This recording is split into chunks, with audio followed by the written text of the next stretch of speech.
evening. Hello.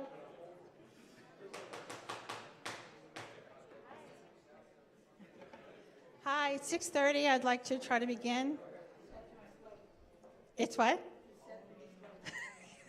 Sorry, the 7 is late. Let's blame it on the 7 train. Okay. Hello, how are you? How's all my dear friends? Happy February. Looking forward to the Oscars. Okay, for those of you that would like to speak during our public comment section, if you would, please come up and sign your name on the green sheet. We also have some landmark applications that are clearly listed up front on this table. If you'd like to speak on those matters, feel free to sign up as well. Everyone has 2 minutes during their specific time period. And I'd like to begin, if everyone would please stand for the Pledge of Allegiance. I pledge allegiance to the flag of the United States of America and to the republic for which it stands, one nation, under God, indivisible, with liberty and justice for all. Thank you.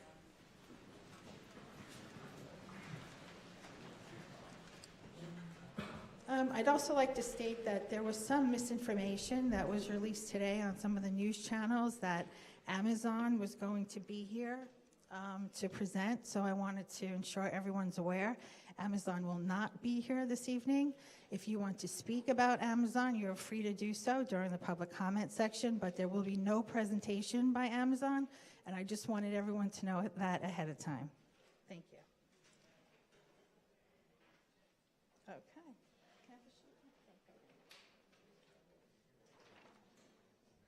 So we'll start with our elected officials and their representatives. First, I'd like to call up John Perricone from the Queensborough President's Office. Oh, I'm sorry, I didn't see Brian. Brian Barnwell, please come up. Come on down, Brian. Okay. He's going to send John. John Perricone is from Queensborough President Katz's office, and he will provide us with an update for the month of February. Hi, John. Hello. How are you?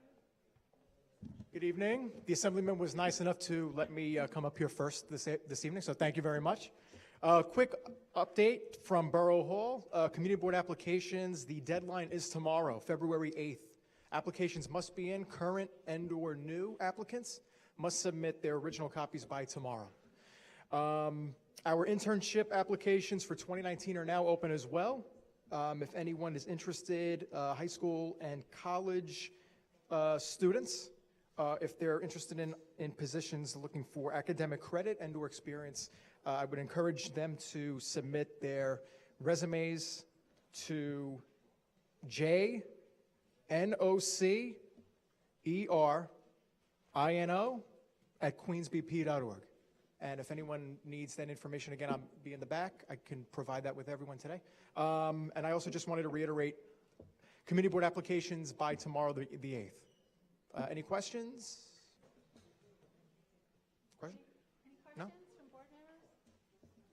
Thank you. All right, thank you. Yeah, thank you.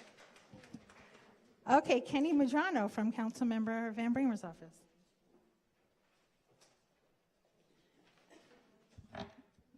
Good evening, everyone. Good evening, everyone. Good evening. There we go. So my name is Kenny Madrano from Councilmember Jimmy Van Bremer's office. He's the council member of the 26th District. He represents Sunnyside, Woodside, LIC, and parts of Astoria. So I'll begin with the council member's stance on Amazon. The council member has been clear on his position with Amazon. He is opposed to Amazon being here. He hopes the community board will join in the fight against Amazon. The tax giveaway proposed for Amazon and the complete circumvention of the local land use process is unacceptable, including their horrible anti-union position. The council member has a voice and will continue to speak out. So there are oversight meetings that will be taking place. In January, the council member attended the council finance meeting and grilled Amazon over their anti-union tactics and questioned EDC about their government giveaways. There will be more oversight hearings. The next one will be the land use hearing on February 27th at 10 a.m. Please contact our office for more information. So, new school in LIC. Over the last decade, the LIC community has desperately needed more schools to keep up with the growth of the community. The council member was excited to break ground on PS 384 at Parcel F in Hunters Point South, and proud to have helped secure funding for this new school. PS 384 is the 15th school funded or built in the district since the council member has taken office. Last but not least, the council member joined local parents and students in LIC to announce the installation of an all-way stop sign at 46th Avenue and 5th Street. Thank you. So our office has been advocating for 7 years for a stop sign. Although this might seem minute and small in comparison to the bigger issues, this is a small victory. And these small victories add up, and it's something that we take pride in as an office dealing with constituent matters. Please reach out to us. My direct contact is 718-383-9566, extension 7. I'll be in the back if you have any questions or inquiries. Thank you, and I'll open it up to any questions. Yes, sir? Few items, actually 6 items that I'd ask you to bring back to the councilman Sure. that we're seeking some assistance with as it relates to Blissville. This past Monday, I and a number of residents, and I know Jack from your office, attended the Community Advisory Board for the new shelter in Blissville. After several months, they finally provided us with some information relative to the zip codes of the residents at the shelter. 97% of the residents are outside of our district. 70% are outside the borough of Queens.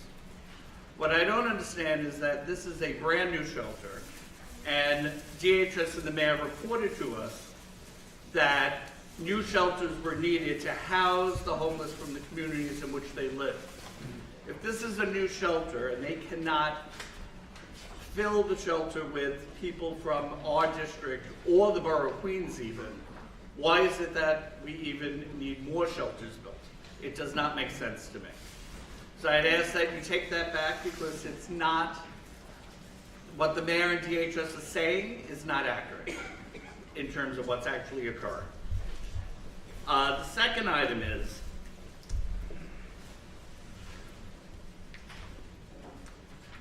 I continue to be saddened by the promises that were made by DHS officials, as well as members of that set up on the panel at St. Rayfield's that very first day. A representative from DHS, in response to my comments that Blissville had no laundromat, had no service for all of these people, including the residents, they jumped on the fact that we did not have a park. And the representative from DHS was excited about partnering with us to create a park. Neither has that happened, nor has there been any follow-up. The program director, or the CEO of who runs the shelter, Ms. Moreno, also spoke of how she personally got involved with the shelters to help beautify the neighborhood, how it was going to make a difference for Blissville. Other than the first meeting, she didn't attend the second. We have not heard back from her, nor have we seen any action by any of her promises. I will tell you that Amanda from DHS has been responsive as it relates to those residents who have become hostile with the residents of Blissville, and she has taken appropriate action. So we're grateful for her stepping in. My final comment on shelters, and then I just have 2 more, forgive me, is that we have 2 other shelters in Blissville that do not have community advisory boards. The claim is that they are temporary, yet they're going to be there for 3-4 years. That's problematic. I would ask that the councilman seek legislation to force that community advisory boards appear for every shelter, regardless of the status. Finally, I want to thank Sheila and the Transportation Committee, as well as your office. The traffic situation in Blissville continues to get worse. With over 500 new residents in Blissville, it's problematic. The safety is of great concern. So anything we can continue to do to address the traffic and safety issues there is appreciated. And then I feel that I must comment. A few months back, Long Island City was awarded $185 million to help with infrastructure. Yet Blissville, which resides in Long Island City, saw none of that money. Yet the cries for infrastructure improvements, especially when we saw 3 homeless shelters be created in our community, has gone on deaf ears once again. Those were my 6 items. Thank you. Thank you for that. Good going, Tom. Any other questions? Sure. I have a comment. I would like to add something about the homeless. We have our own homeless, and 2 died last summer, and 1 died over the weekend at Union Park. So I get nervous because I know these guys. They call me mommy just because I go right through there and say hi, you know. And now that it's been warm, 40 degrees, they're back out in the park. And I don't know where they go when it's really cold, but I'm not sure what their status is, but it shouldn't matter, you know, excuse me. And these, our local homeless deserve better than what these other homeless are getting. We need a place just for our own that have been here for years. Well, we can speak in the back, and if you have their names and whatnot, and we can coordinate with DHS and break it ground. The other part is that one of them was, they're very vulnerable. One of them is, got mugged and beat up. He had $3 in his pocket, broke his arm. And another one is gay, and 3 drunks from a bar tried to harass him, pulling at his clothes, making him feel like something was going to happen to him. So we need to take care of our own local homeless people. That's it. So I'm more than willing to have a convo with you in the back, so I just could get more information, and we could get in contact with 108 and DHS. They know. Okay. Well, They just I'd tell love to them hear. don't be here after 9 o'clock at night. But then they get hurt. They're very vulnerable. Anyway, But yeah, I'll speak. We can speak in the back. especially about the one that died over the weekend. You know. Thanks for bringing that up. Sure. It's emotional to me, sorry. I just want to bring your attention to the situation on 46th Street at the subway station. There are, in the last week or so, there has been a woman there who is homeless, who has all kinds of stuff there, and also another person on 40th Street. And, you know, even before I came here, I saw the person. So it's... It's the same person or 2 different? It's the same person. So it is a problem because she, especially today, I saw her in the morning, I saw her in the afternoon, and I saw her before coming here.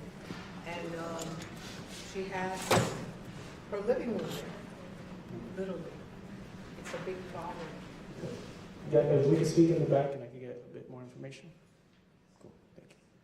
Any further questions, comments? Thank you. Assemblymember Brian Barnwell.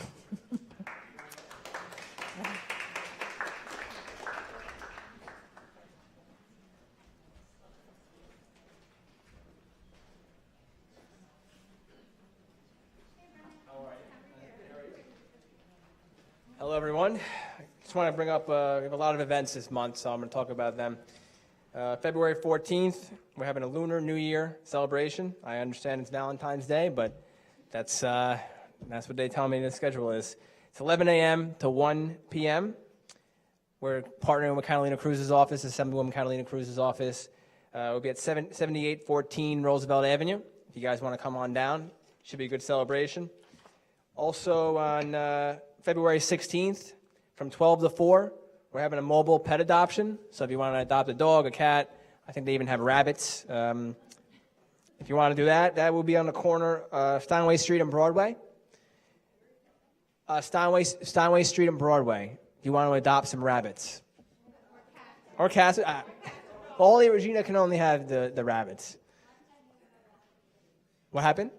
There were no rabbits. All right. Well, so maybe someone got there before you. I will talk to them about that. No problem.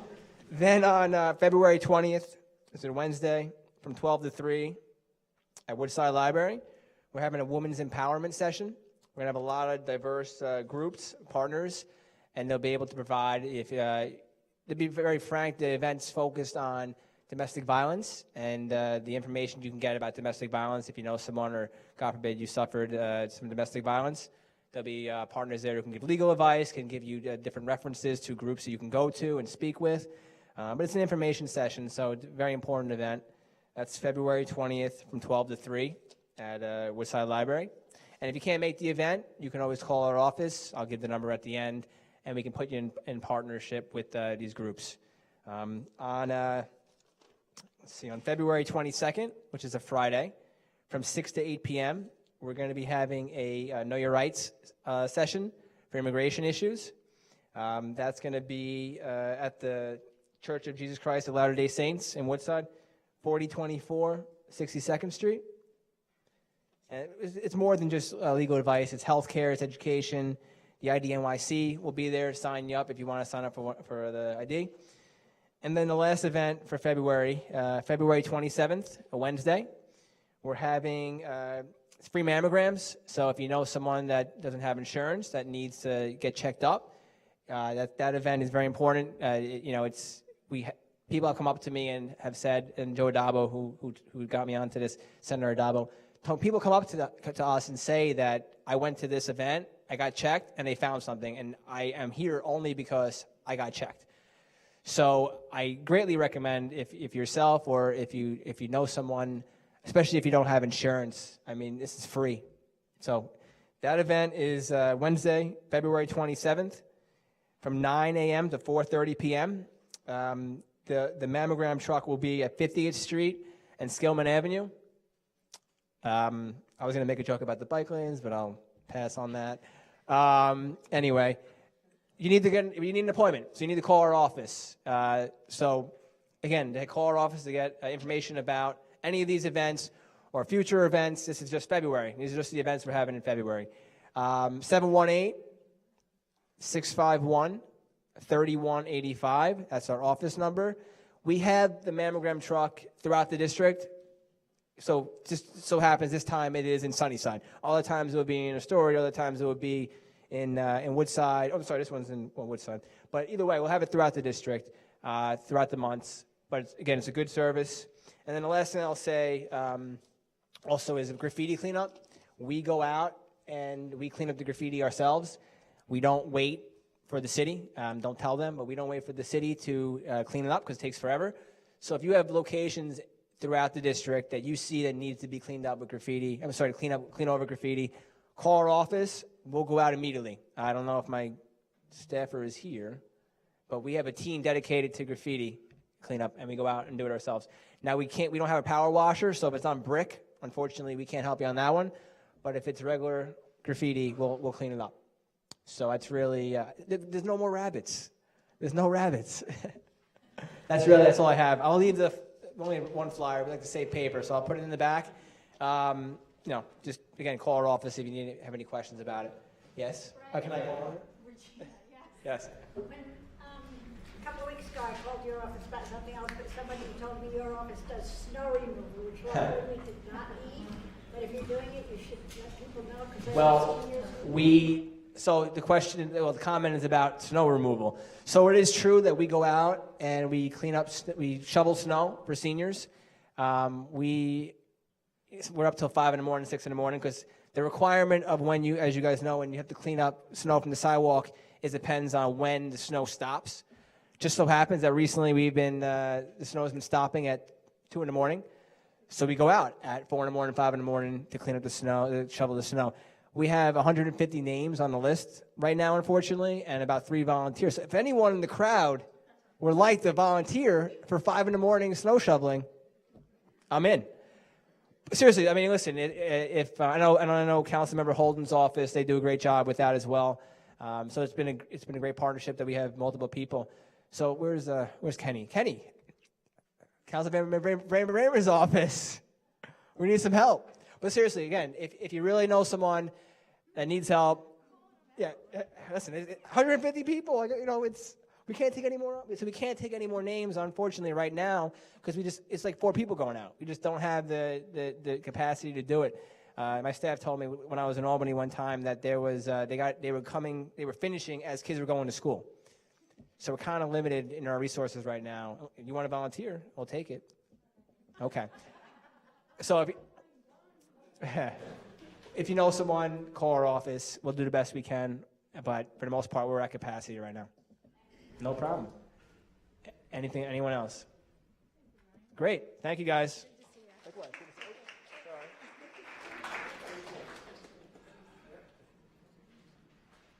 David Espinosa from Sunnyside Community Services.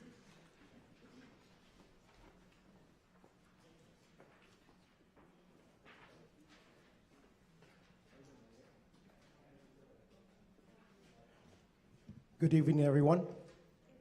Good evening. My name is David Espinosa, and I am with Sunnyside Community Services. We'd like to welcome you, everyone, to our community center. We're very pleased to be able to host these very important meetings and events. I just have a few announcements that I'd like to share with you about our programs. Beginning with pre-kindergarten registration, which is available now through March 15th online. And we will be hosting 2 open houses, one on February 16th and one on February 28th. And again, free pre-kindergarten is available to all children who were born in 2015 beginning this fall. Secondly, we also have currently some openings in our Adult Day Services program, which serves older adults with Alzheimer's and dementia. So those services consist of socialization activities, recreational, and there's a lot of personal attention that's provided to these clients of your family members. So we do have some openings that please feel free to give us a call, check our website online for those services, and call the appropriate people. We'll be more than happy to talk to you some more about those services. Lastly, I'd like to say that the 108 precinct is organizing a Meet Your Neighborhood Coordinating Officer evening. And that's going to be on February 19th. It's going to be hosted here. So we encourage everyone to come and meet your neighborhood coordinating officer. There are, as I say, flyers in the back for all of these announcements that I made and additional information about our organization. So I'd like to thank you again for being here, and please feel free to visit our website for more information about all of the different program services that we offer. Okay? Yes. What time on the 19th? Actually, Serena, what's the time? I don't have the time here. 6:30. 6 p.m. And I have flyers in the back on that. 6 p.m. 6:30. 6:30. Thank you. Thank you. Any other questions?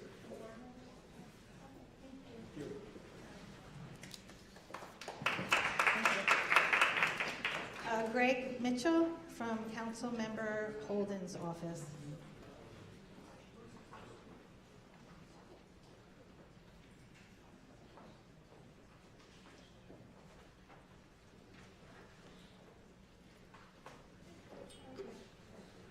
Hi, everybody. So recently, you may have received your notice of property values in the mail. This year, Department of Finance tried to put more information to make them a little clearer, but they're still confusing. So we are hosting notice of property value session Thursday, February 28th, 6 to 8 p.m. at our office. You could sit down one-on-one with the Department of Finance to understand your notice of property value, understand how they arrived at some of the different numbers. Sometimes you see your assessed value went down, but what you're paying actually still went up, different things like that. You could sit down in addition to applying for different exemptions like veterans and so forth, if you're eligible for them and don't already have them. So I have a stack of flyers at the back table for that. That's February 28th, Department of Finance event.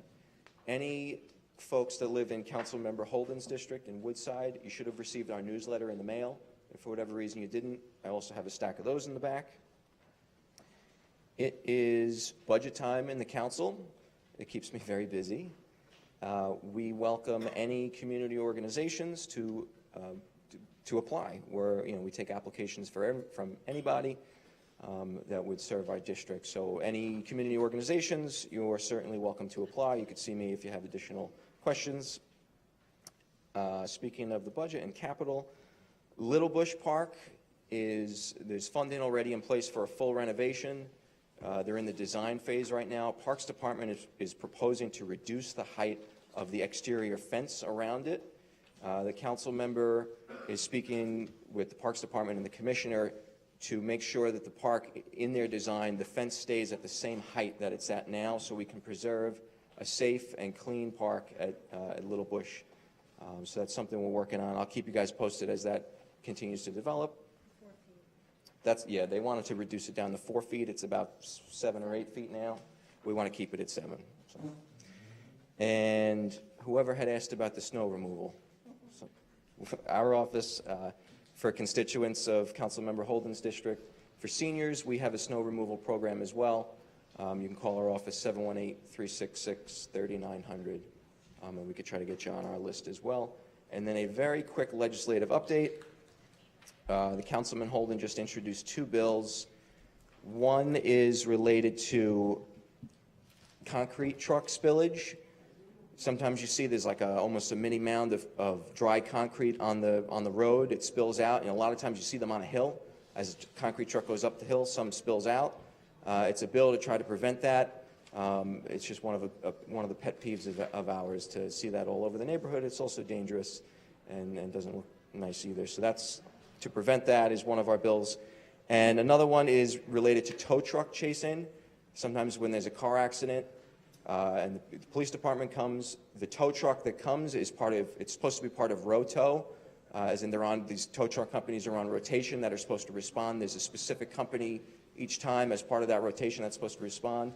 Unfortunately, tow truck drivers and tow truck companies will do tow chase-in, as we call it, where they come and they approach you and say, oh, hey, you need a lift? I'll tow you back, this, that, and the other, when it's supposed to be that row-tow operator through the contracted through the police department that's supposed to do the towing.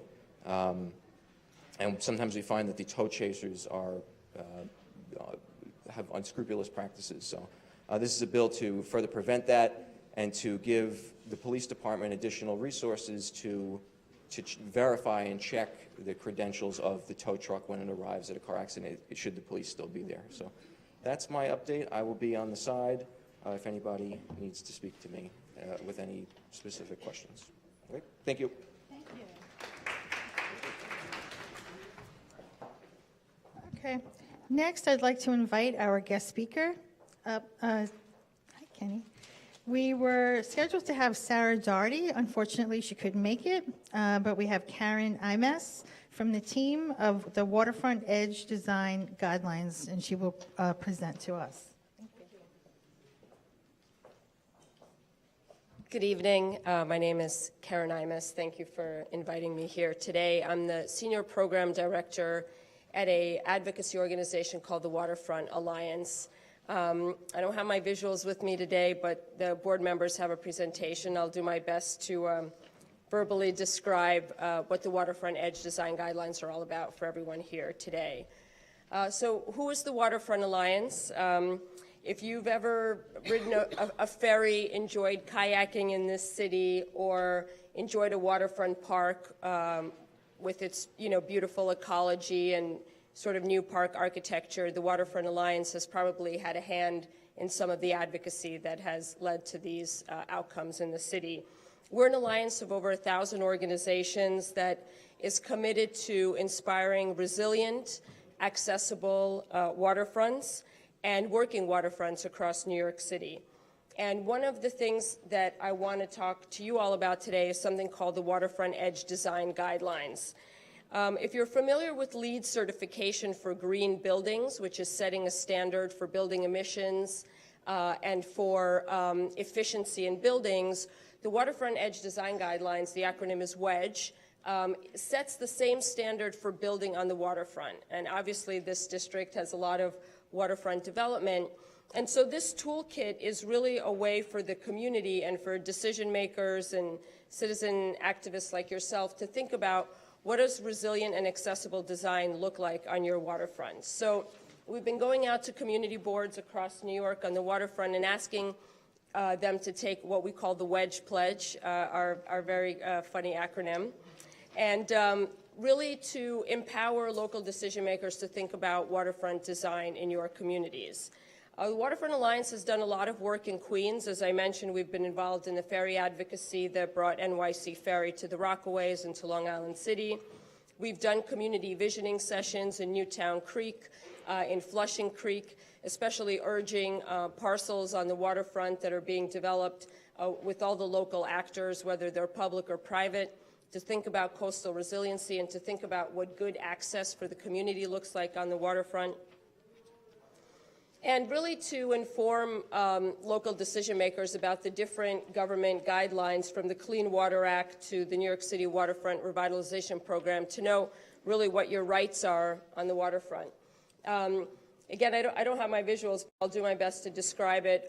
Over the last year, in Manhattan, under the Brooklyn Bridge, a beach was activated for one day during the summer. And this is just an illustration of some of the things that are possible in New York, that you could actually have a beach or what we call a get-down, not just in the Rockaways, but in the metropolitan areas of the city. Hunters Point South, right here in your district, is a great example of really good ecological park architecture and resiliency measures that have been put into place into the park design. But obviously, there are many challenges across the city. You see communities still flooded on a regular basis, and sea level rise and extreme storms continue to be a problem across many different neighborhoods, including ones right here in this community board. The cost of coastal living is rising. In the U.S., we've spent about $2 billion per year in flood insurance claims in the last 10 years. And our national flood insurance program is massively in debt. This should be a concern to all Americans, to all New Yorkers. And when we think about our waterfronts, while we have a lot of beautiful esplanades in the city, it's not everywhere that folks really are able to get down and touch the water and experience kayaking and beaches and really true waterfront experiences. We've also lost a lot of wetlands across New York City, which is a natural barrier that protects us from floods, so this is also an area of concern for our organization. Parts of Long Island City and other parts of this community board are in the floodplain, and so that's really where the Waterfront Edge Design Guidelines come into play. The guidelines are really a tool to help create better waterfronts. And it's a rating system. So from a technical point of view, on our staff, we have urban planners, we have environmental scientists, we have engineers that look at everything from siting to community access and connections to resilience on the edge to natural resources and to innovation in design. And we feel that these are the kinds of skill sets that not only engineers and designers and architects should know about, but that community decision makers like yourselves who have applicants coming to your board, who have other actors in your community building on the waterfront, that really we should develop a common language around advocating for our rights to excellent waterfronts. We've done this work with community boards across the city. We've talked about how to site responsibly to avoid risks, to adjust for sea level rise, to look at flood elevation, and to really hold developers, city agencies, and other actors building on the waterfront accountable. And especially what's important is to push the envelope, to push for higher standards than our regulatory agencies currently have in place. Hunters Point South is a great example because if you're familiar with the park, it's designed as a floodable space. So it can flood during high water events and then the water actually is pitched, the lawn is pitched to drain back into the river. And so that's, for example, just a design element that we support when we look at waterfront design in parks or architecture. We look at elevating buildings. We look at setting them back. We look at different kinds of ecological measures, whether it's putting wetlands and marshes back into place. Recently, we did a visioning session in Newtown Creek. And one of the important things that we think about a lot is how not to have resilience and access compete against each other. That you can have things like retaining walls and barriers, but also have beach get-downs and floating docks and oyster beds and things of that nature, so people can feel protected from a resiliency point of view, but actually really enjoy and access and touch the waterfront. Again, going back to Hunters Point South, it's a great example of designing a resilient shoreline, and these are the kinds of standards and guidelines that we're trying to take to communities across the city.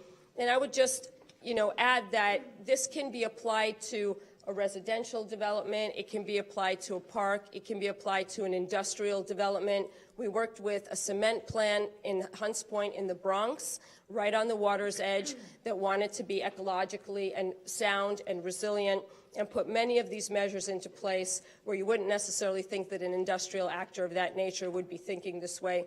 But from their point of view, they're in the floodplain, they want to be secured and have their business secured for the future. So we've also looked at maritime activation, things like increasing ferry access in particular communities, even looking at the future of reclaiming our waterways for moving cargo, so that if you have waterfront development and, for example, you have trucks coming in bringing construction materials and other things, looking at ways to do this commercially on a ferry coming into different waterfront communities. And so clearly, this community has big waterfront projects that are potentially coming down the pipeline. What we're asking for is to hold waterfront development to a higher standard. I had the opportunity to speak to the Environment Committee of this community board to dig a little deeper into this issue, and we proposed some language around a resolution that would basically hold actors accountable, or that you would urge actors coming before this community board to look at the waterfront edge design guidelines and abide by those standards when building and developing on the waterfront. And it's really a great community engagement tool and a way to really sort of be more knowledgeable and more empowered when you're dealing with waterfront development in a floodplain and anticipating for the future of climate change in New York City. So I welcome your questions. Again, I'm sorry I didn't have the visuals, but happy to take any questions. Questions from board members? I'm curious if, with these standards, would they be incorporated into DOB regulations or into zoning, or where would they actually become realized? Yeah, that's a great question. So the city does have standards for waterfront development. It's not to say that those standards are absent from the city's requirements, but what we're trying to do is push the envelope farther, and also to anticipate a future floodplain, because you could look at the floodplain 50 years out, you can look at it 100 years out, you could look at it 500 years out. And while we work very closely with the Department of City Planning, we really consider them partners in this effort. Some of the city rules, the city standards don't look so far out into the future. And that's something that our guidelines do look at. And so really most of this resides with city planning. The Department of Buildings has zoning regulations, and we work closely with them as well. But our goal is really to try to push the envelope and to try to get, people often ask, why would a developer go for this? What's in it for them? And I mean, that's a legitimate question, but at the end of the day, with insurance rates, with the risks involved around another Hurricane Sandy, this is a great real protection resource, both for the community and for a private actor on the waterfront. I have a question. There were a couple of applications that were going starting to go through the community review process around Annabelle Basin. And had you looked at those previously, the Annabelle Basin and the LICIC? And did you have any recommendations that you came up with around those two projects that involved, you know, the Plaxall property and the other? So we had some preliminary conversations with Plaxall.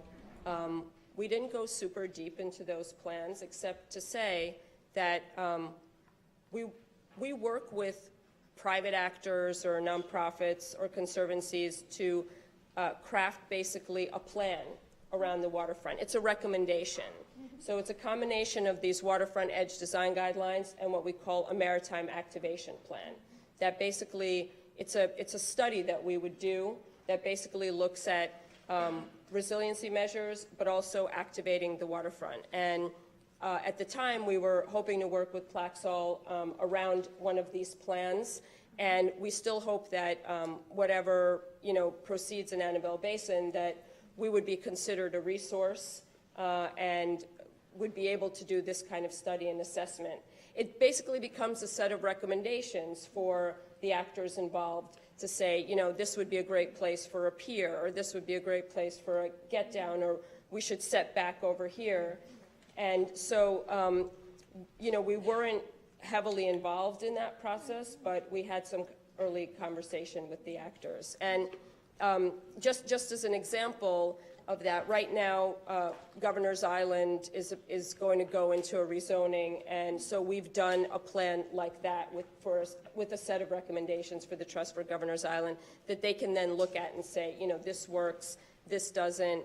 And it's a way for the community that's engaged there to look at the study and say, wow, we really should know about this. So when we go to the hearings and when we sit down with the decision makers, we can have a call to action for certain things. And usually, for us as an organization, because we are an advocacy nonprofit, we try to sit down with a group or a developer early in the design process, because by the time something is, you know, fully baked, it's much harder than to adjust things. So we try to get involved early on in a conceptual, when things are conceptual, to help kind of set those things in place early on. Any other questions? Yes. Yeah, I'm curious about the Waterfront Alliance. How long have you existed and what organizations are part of the alliance? Yeah, thank you for asking that. So we've been around for about 10 years, and really came to be as an organization because of the many changes going on the waterfront across New York City. We have alliance partners that range from you know, local groups like, you know, Bronx River Alliance, or, you know, Newtown Creek group, or, you know, Jamaica Bay and the Rockaway groups, really ranging across the city. We have alliance partners that are more, you know, maritime related, like the Working Waterfront, you know, the tugs and the actors that actually still employ thousands of people on our waterfronts. We have environmental partners, NRDC, Sierra Club, and other groups like that. So it's a really broad tent, and we're trying to bring actors together to make good decisions around the waterfront. And over the years, we've really, I think, earned some credibility as an honest broker in these kinds of conversations, which is why you see our work really across all 5 boroughs. And I would just add an important piece with these waterfront edge design guidelines. We have had 12 projects citywide certified who've actually gone through the full matrix and got sort of the stamp of good approval. Hunters Point South being one of those projects. We worked with the architects. We worked with the cement plant in the Bronx. We've done Starlight Park in the Bronx and a number of other projects across the city. And, you know, again, we do see interest from actors in having this stamp of good approval, because I think it shows a willingness to engage with the community, but it also shows forward thinking, because really we are dealing with a climate change question here. You know, 100 years from now, 200 years from now, there may be parts of New York City where maybe we shouldn't be building at all, but that, you know, that's another question, but something we do take into consideration when we're looking at these certifications. Nancy Cleaver? It's 12 years, not 100. Excuse me, can I just, Can I just clarify, were you saying that the wedge standards tend to be higher than those mandated by the city? Yes. In waterfront development? I just want to Yes, make sure. that's correct. Yeah. And then, so just for context for me to think about as a community board member, how we put this in practice, your question, Kenny, like, so are you hoping that by passing this resolution, we will become more familiar with these standards and try to encourage or ask questions of developers as they come to us about whether they're going to meet your standards? That's pretty much it. No, I think, thank you for sort of boiling it down. That's absolutely correct. And, you know, one thing that I'm not getting into here that we can do with community boards that, you know, do adopt the resolution is, you know, have our staff come in and get a little bit more technical about what are actually the standards. You know, what does it mean to set back? What does it mean to elevate? What kind of ecological things can be put into place? So that, you know, when you do have an applicant come before the board, you can ask some of those specific questions. And we as an organization are trying to do that at the early stages when we know something is coming to city planning. And it's in its very like early conceptual phase. We're trying to kind of basically insert ourselves and say, you know, work with us. Let's make this a better project. And just one more question. How many community boards thus far have resolved? So this is actively ongoing. Brooklyn Borough Board adopted it sort of wholesale, so that passed about 2 or 3 weeks ago. We have Manhattan CB1, which is Battery Park, adopted it. Bronx, I think CB9 and CB2 adopted it. So I think, I mean, if you count Borough Board as one, it's every community board. And then we're starting to get a couple in each borough. And we hope that we're doing this basically through the summer, or kind of when the community boards break, so to speak, and hoping to get, you know, upwards of, you know, 30 perhaps of these. And we have a lot of interest from different communities who also come at this a little bit with their own needs and their own interests. You know, some groups are more interested in access, some more interested in resilience. And that's the thing about this toolkit, that really we can look at waterfront development through these different lenses.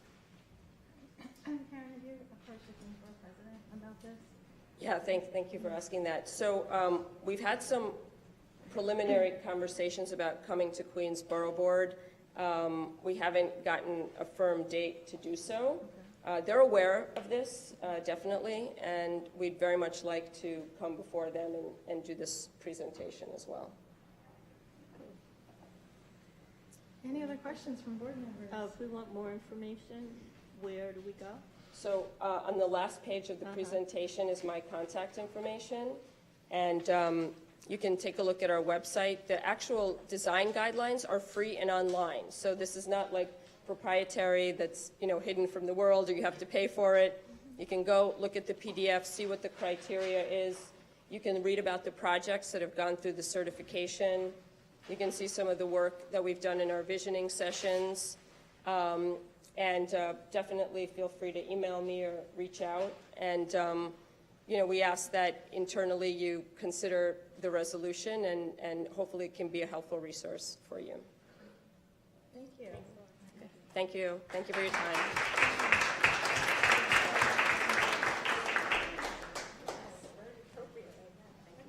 Thank you.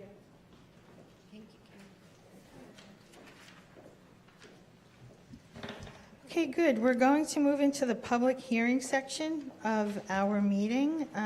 So first up, we have a consumer affairs application, and this is an application for an unenclosed sidewalk cafe with 10 tables and 20 seats at APU Foods, doing business as Rico at 4523 Greenpoint Avenue in Sunnyside.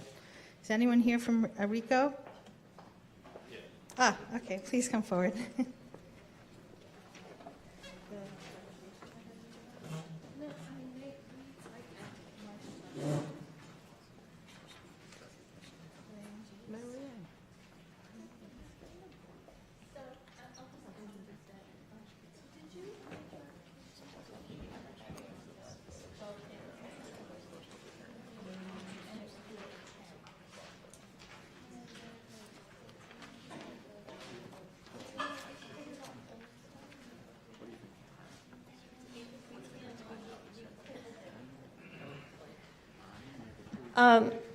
This came up at the last meeting, and there was an amendment that needed to happen to their application, which had indicated they were applying for an outdoor cafe with 12 seats and 24 chairs. We have not received an amended application to reflect the change, and the lawyer's not here, so I'm sorry, but I think we'll have to table this until the next meeting. You're welcome, to come to the land use if you want. We just can't approve it without the amended application. So I was supposed to bring it to You were supposed to send it to the board. Yeah. Sorry. Okay, so we're going to table this for now, and they're going to send us the amended application. Thank you.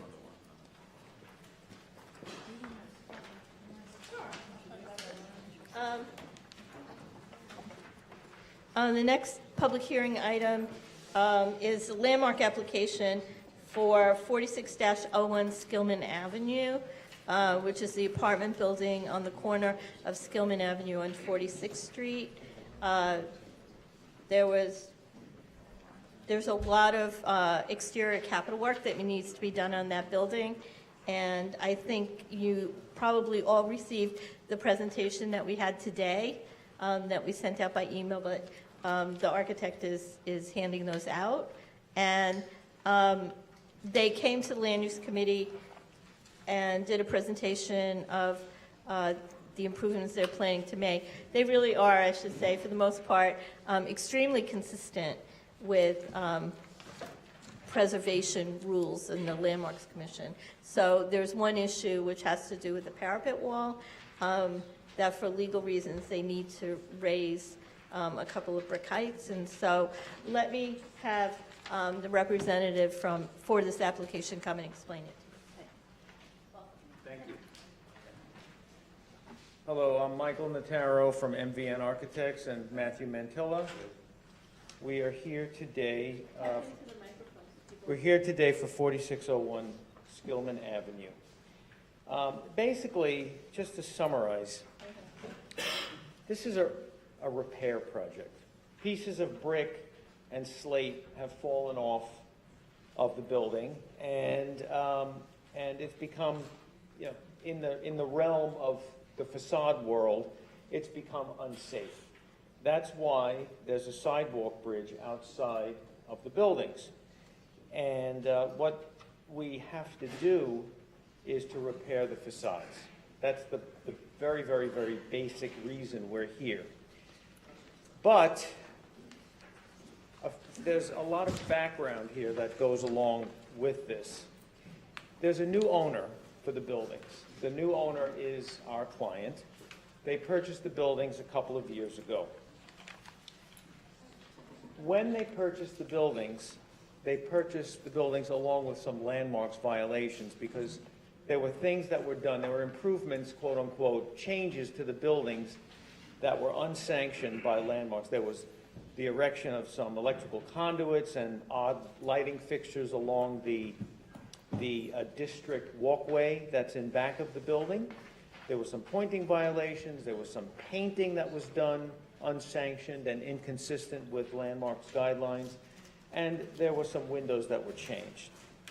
So what happened is we became aware as we were getting to know the buildings that the parapets, the masonry on the upper portion of the exterior walls of the buildings became very unstable. Over the years, it's wear and tear, it's weathering and so forth, and that's why the sidewalk bridges were erected. The property is comprised of 8 buildings, which make up the U-shaped footprint located at the southern end of what is called the Hamilton Court Apartments. This is part of the Sunnyside Historic District, and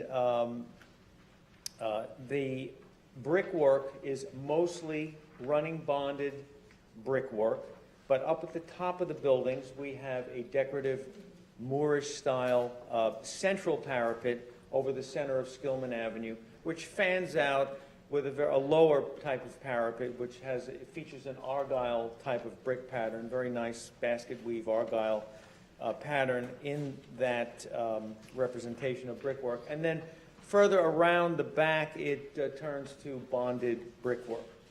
The various heights of the buildings, the four buildings, 6 of the buildings are 4 stories, 2 of the buildings at the north end of the lot are 3 stories, and the 4 buildings along Skillman Avenue house both storefronts and residential apartments. The residential entrances are located along the side streets, 46th and 47th Street, as well as the courtyard access.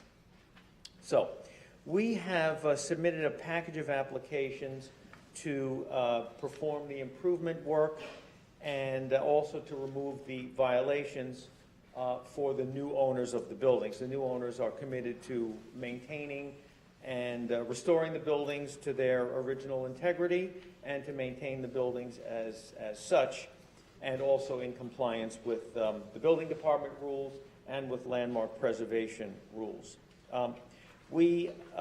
Tonight's discussion has to do with 2 applications especially. One is the parapet application and the other one is the facade application.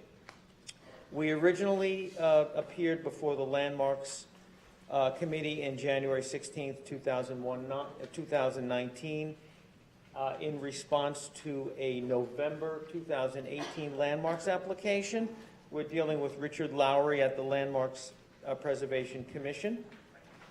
And the application for the parapets mainly has to do with parapet reconstruction with a few minor changes for compliance purposes, for height and fall protection purposes, and also because of the oddities of raising, what changes when you raise a parapet wall a few courses of brick where it meets the other parapets, the intersecting conditions and so forth changes. And in order to keep the historic relationships between high and low, between the Argyle section and the other intersecting sections of the buildings as they change height around the site, we had to work with Landmarks and really investigate this carefully. To restore that in such a way that it's sturdy, resistant to wind, loads, displacements, and resistant to deterioration and basically falling off the building again. The facade restoration application, which we'll talk about a little bit later, deals mainly with the positioning of lighting fixtures, mostly along the walkway in back of the building. Hang on to that before I drop it on the floor. On page 4 of the presentation, we have categorized the parapets into type A, type B, type C, D, and E parapets, E with and without railings. And that is basically seen on page 5 of the presentation, where we have parapet type A, which is prevalent mostly along the side streets in Skillman Avenue. That has the Argyle pattern. Those parapets we're proposing to raise 1 course of brick for fall protection compliance. Parapet type B, we're looking to reconstruct as is. Parapet type C, which is part of the decorative, parapet B and C and D are part of the quote-unquote decorative Moorish pattern from 1927 when the buildings were built. The Landmarks designation report does classify these as a decorative Moorish style. And as such, parapet types B, C, and D will be reconstructed in kind. We did check with the fire department as we told the land use committee we would do so, and they're fine with the reconstruction as is. Parapet type E is more prevalent around the back, the street side of the 3-story buildings and the courtyard side, the entire courtyard side of the buildings, 3-story and 4-story buildings. Parapet type E, we plan to raise 4 brick courses. So that's, that's about a foot, a little bit less than a foot or so, and we need to do this for fall protection requirements. And one of the aspects of raising type E parapet is that one of the sections of type E parapet really didn't meet the other buildings well. It would have been higher than some of the historic parapets, bringing attention to the raised parapet. So we kept it low, and the application proposes the addition of a railing instead of the high brick at those points. And Landmarks seem to be happy with that, because the main elements that bring your attention to the parapet walls is still preserved. Page 6 of the presentation shows the deterioration, and it really runs throughout the entire buildings. There was a lot of, I guess, neglect over the years. Repairs were done via applications of black mastic, as you could see in some of the photographs throughout the presentation. The slates had deteriorated. The anchorage portions of the slate were actually deteriorated, and some of them had failed, causing the slates to weaken and actually move when the wind imposes its load on them. There are cracks, there's water infiltration, freeze thaw, and just general wear and tear has caused additional deterioration of these over their lifetime. Landmarks accepted the applications and for review, and they mentioned to us that we would be required to present at the public hearing, which this is the first step of this. And also, we had to do some mock-ups. On page 7 of the report indicates how we organized the parapet mock-ups and what it was that we were going to accomplish by doing the mock-ups and raising the parapets. And page 8 of the presentation shows the mock-ups for type A and type E, as we were mentioning before. The type A parapet mock-up is most prevalent, again, along the side streets and along the ends of the Skillman Avenue facades, and they are fairly straightforward in terms of raising those parapets one course of brick.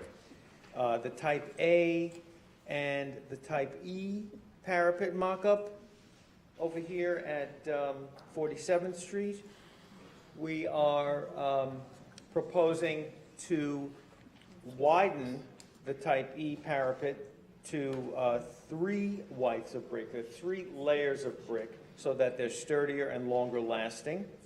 And we're proposing it to meet the raised type A parapet in the same historic relationship as it is. So both parapets will rise up to the same level. The same brick, the same colors, the same coursing, the same bonding, and the same mortar will be utilized in doing this. Page 9 of the presentation shows the line work of the mock-ups that were done. Now, the mock-ups are not a section of brick, but they're just lines stretched to show what the result would be. And it's a very, very, very, on the left-hand photograph on 9, shows the type A mock-up 1 course of brick higher. It's a very slight change. Uses the same brick, the same argyle pattern in the same position, and the top part of the brick panel is raised by 1 course of bonded brick masonry in the same pattern as it is, and the slate is repositioned in the same, new slate actually, 75-year Vermont slate is repositioned in the same manner with with the same face nailers and copper anchors as the original.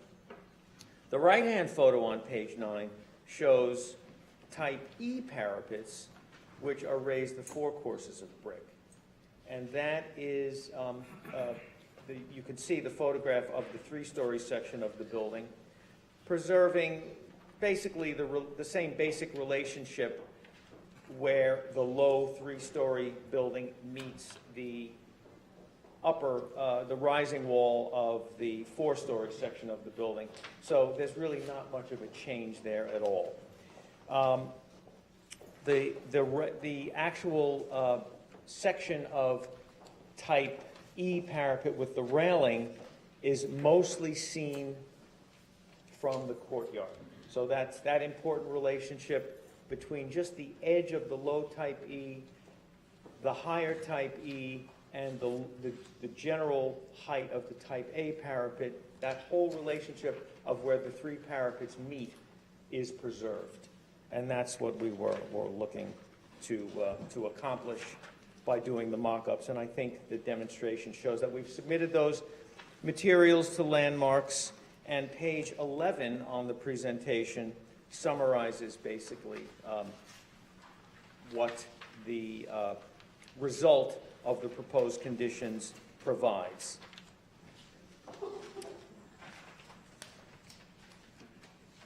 Page 12 and 13 show similar details. Page 13 shows some interesting details about how the slate is mounted, and also provides a summary of the type A, the type E, and the type E with railings, with the relationship of the type A parapet in the background. Now, the second application that we made reference to at the beginning is the facade application, and the relevant portion of the facade application for this purpose is adding 2 lighting posts along the post-mounted lighting fixtures on the site of the building along to illuminate the walkway, basically. The staff level application that we submitted to Landmarks and recently amended on January 28th, which was an amendment to the November 2018 application, provides for mostly building-mounted period appropriate lighting fixtures manufactured by Gull Lighting, 3500K lighting temperature with a black handsome casing, which is seen on, I think, the last page of the presentation, page 18, which is a period-appropriate fixture. And we're looking to take that same fixture and post-mount it on the 2 lighting stanchions that are proposed on page 14 of the application. In doing this, we retain we provide for a consistent lighting level along the walkway, which is not diminished by the lack of a building wall along that courtyard, where the courtyard access is along the pedestrian walkway. And then, as you move from the eastern section to the western section along that walkway, the building-mounted lighting fixtures resume, because the 2 sections are basically symmetrical about that court access, which is shown in plan view on page 14. We're requesting the approval, Community Board approval, and Landmarks Commission approval of those 2 lighting stanchions. And what we are providing for is the period-appropriate lighting bases on concrete foundation that would be excavated. The conduits would be underground, so they would not be visible. And the bases themselves are inspired by other bases that we have seen along in the district, one at Jefferson Court, and also the lighting fixtures that are along Skillman Avenue on the street lighting, the Bishop's Crook type lighting fixtures that are along Skillman, very attractive fixtures. So our fixture is a Siegel base mounted on the concrete footing, and that will support the gull fixture that is seen on page 18. So page 16 of the presentation really illustrates why we're making this application, both to both to LPC and to the Community Board and the Landmarks Full Commission at public hearing, because it really is it's a mess. It doesn't look very nice right now. So what we plan to do is to take those floodlights for which a violation was issued and mount new period appropriate fixtures as shown in the locations on page 17. We took into account not to interrupt any special coursing of brickwork, any architectural features around the doorway, and also not to flood apartments with light, too much lighting or light pollution, as we call it, and to provide a consistent level of lighting along the walkway. So that is what the diagram on page 17 provides for. Once you add the two fixtures in the courtyard access from that walkway, I think it would be a successful lighting of relighting, relamping, illumination of the walkway. So basically, that is our request, our proposed conditions, and we look forward to comments from the Community Board. Thank you. So are there any questions for the owner, Carolina? I just want to know how long this project will. How long is this going to take? Right now, we just went through the bidding process. So once the job has been awarded, it will be phased out into different sections for the applications that we've done. Should be a few seasons. I think about two years on that for the entire building, because there's extensive work going on throughout. So particularly the sidewalk sheds, how long are they going to be up? Shed should be up for about 2 seasons right now. About a year and a half, because what they would do is to do the work on that requires the bridge, that requires triggers the requirement for the bridging, do that, and then take the bridging away. And that would still allow work in the courtyard to continue without the sidewalk bridging. So that would just take an application to the building department to remove them. There's no regulatory requirement for permission or extra inspection by the building department, as would be if this building were 6 stories or greater. So we do expect the bridge to be to come down as soon as that facade work is completed. So there are no local law 11 requirements there? That is correct. The building is too low for that, although it is the same type of work inspired by the same deterioration. Any other questions? Yes. What wattage would those fixtures accommodate? The lumen capacity of each fixture would be about 1,600 or so lumens.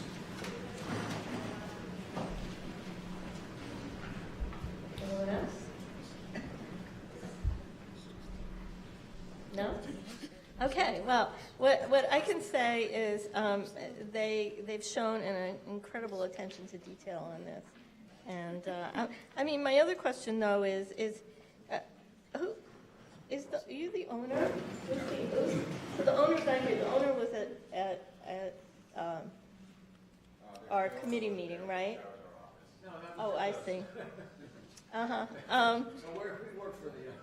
I mean, I guess I just wanted, the owner's not here, but I just want to bring to kind of attention to people that, these would be categorized as major capital improvements. So those of you who are following the legislation at a higher level, they'll do all this work and then they'll go back to rent stabilization, and it will enable them to increase the rents. I mean, those laws are not passed yet, but I just kind of, this is an example of they have violations. It's in a landmark community.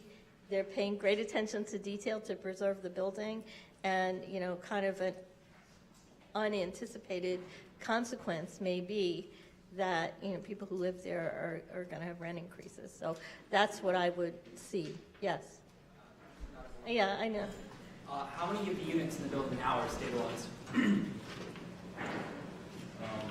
I don't have that information. However, when we file with the building department, we are required to find out that information and report it on the building department forms. The PW1 form has been amended to include that information, and there's been great attention to detail to report that information accurately. So we will know that information, and then you'll be able to find out by just going on BIS and looking at the permit application right online, and it would be available at that point.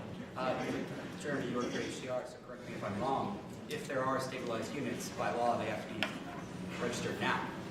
So speaking from my own personal capacity and not for my work one, I do know that the MCIs probably can't cover what was a violation of the building, but that's as an FYI. But that was going to be my question, was how many... No, I mean, that's a good discussion to For my have. total individual, not work-related capacity. Interesting. So Okay. again, we're just to follow up on what you mentioned, we are not registering the units with HCR. They should be already. Yeah, they should be already. We are They should just be already. reporting on the building department forms as we file as the architects for the repair work. So we're not registering those units with HCR. They should be already registered. Okay. So, I'm sorry, that really is only for community board members. No, I'm sorry. So, so anyway, the land use committee, if you want to sign up here, no, we would need you to sign up to comment on this. It's a public hearing. So you need to come to the front of the room and sign up. I'm sorry, you have to sign up if you want to do that, to speak. No, are you signed up? All I could say is MCI, if it's an MCI, it's not a question of if there's going to be luxury units. There's no question, it will become. Okay, thank you. That is one of the reasons I brought that up. But there is no other choice in this matter. They need to do this. So I'm just saying. So, okay. So we can't vote on this now. We'll vote on this in land use. So we will vote on this during the land use committee report. Thank you.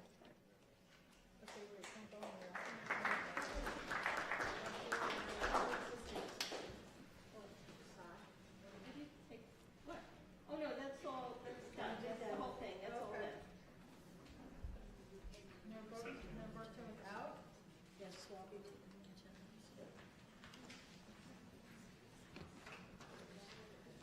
Zarina Andrus?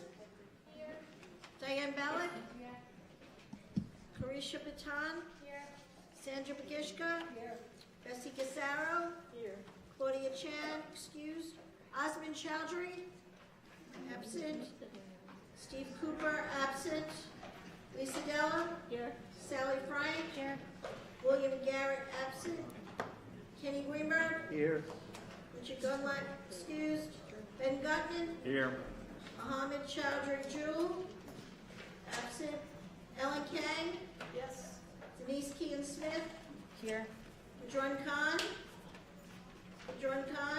Absent. Nancy Cleaver? Here. Marie Kineko, excused. Jordan Levine? Here. Sheila Lewandowski? Present. Dominic Lapolis? Here. Don McKellen, excused. Elizabeth McKenna? Here. Ty McShane, excused. Thomas Tusitz? Here. Dorothy Moorhead? Here. Patrick Murray? Here. Patrick O'Brien? Absent. Clara Oza? Here. Elliot Park? Absent. Stephen Rada? Here. Lakshmi Reddy?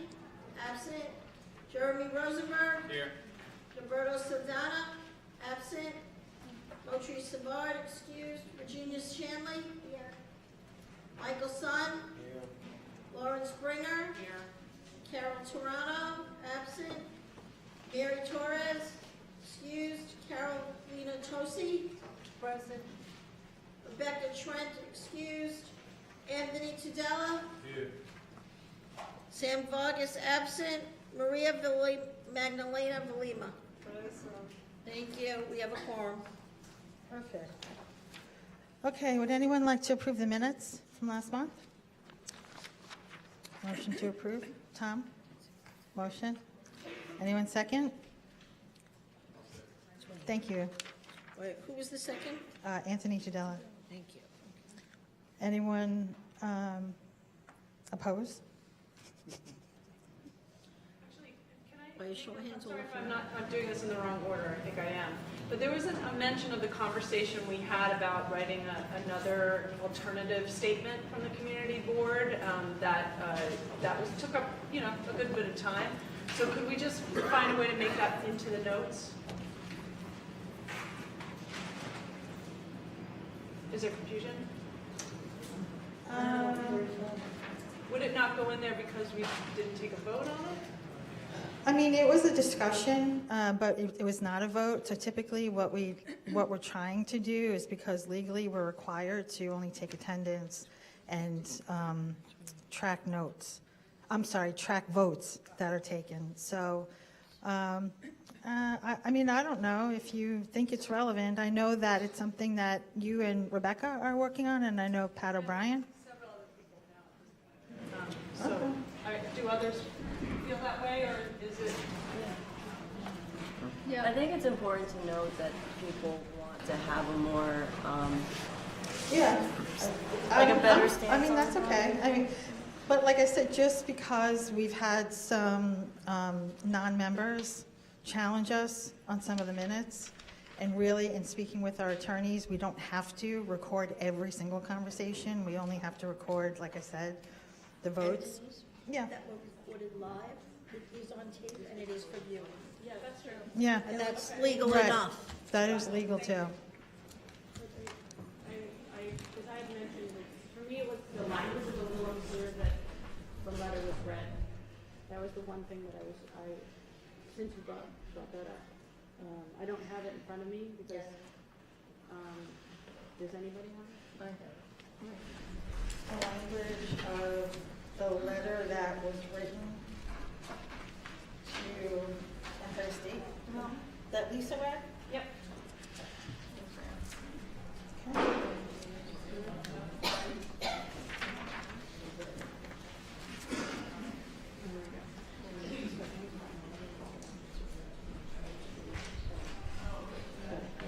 Does anyone have a comment about the letter, or as it was stated? Oh, well.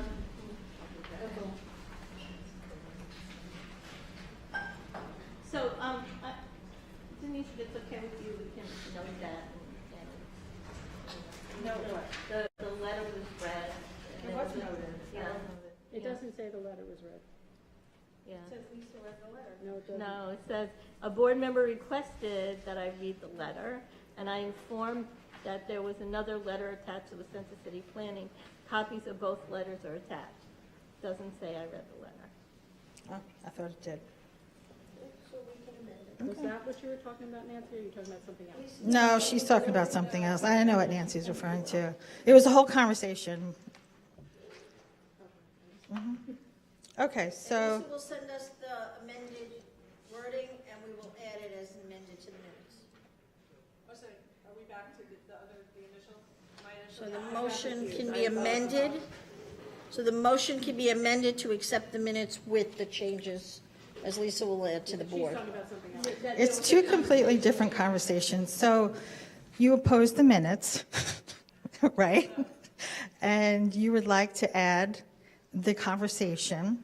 That's Amendment 1. Okay, so do we take a vote on that?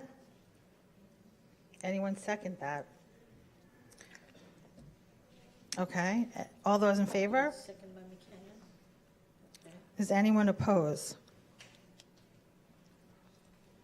Anyone else opposed? Tom? Tom's opposed. My concern is that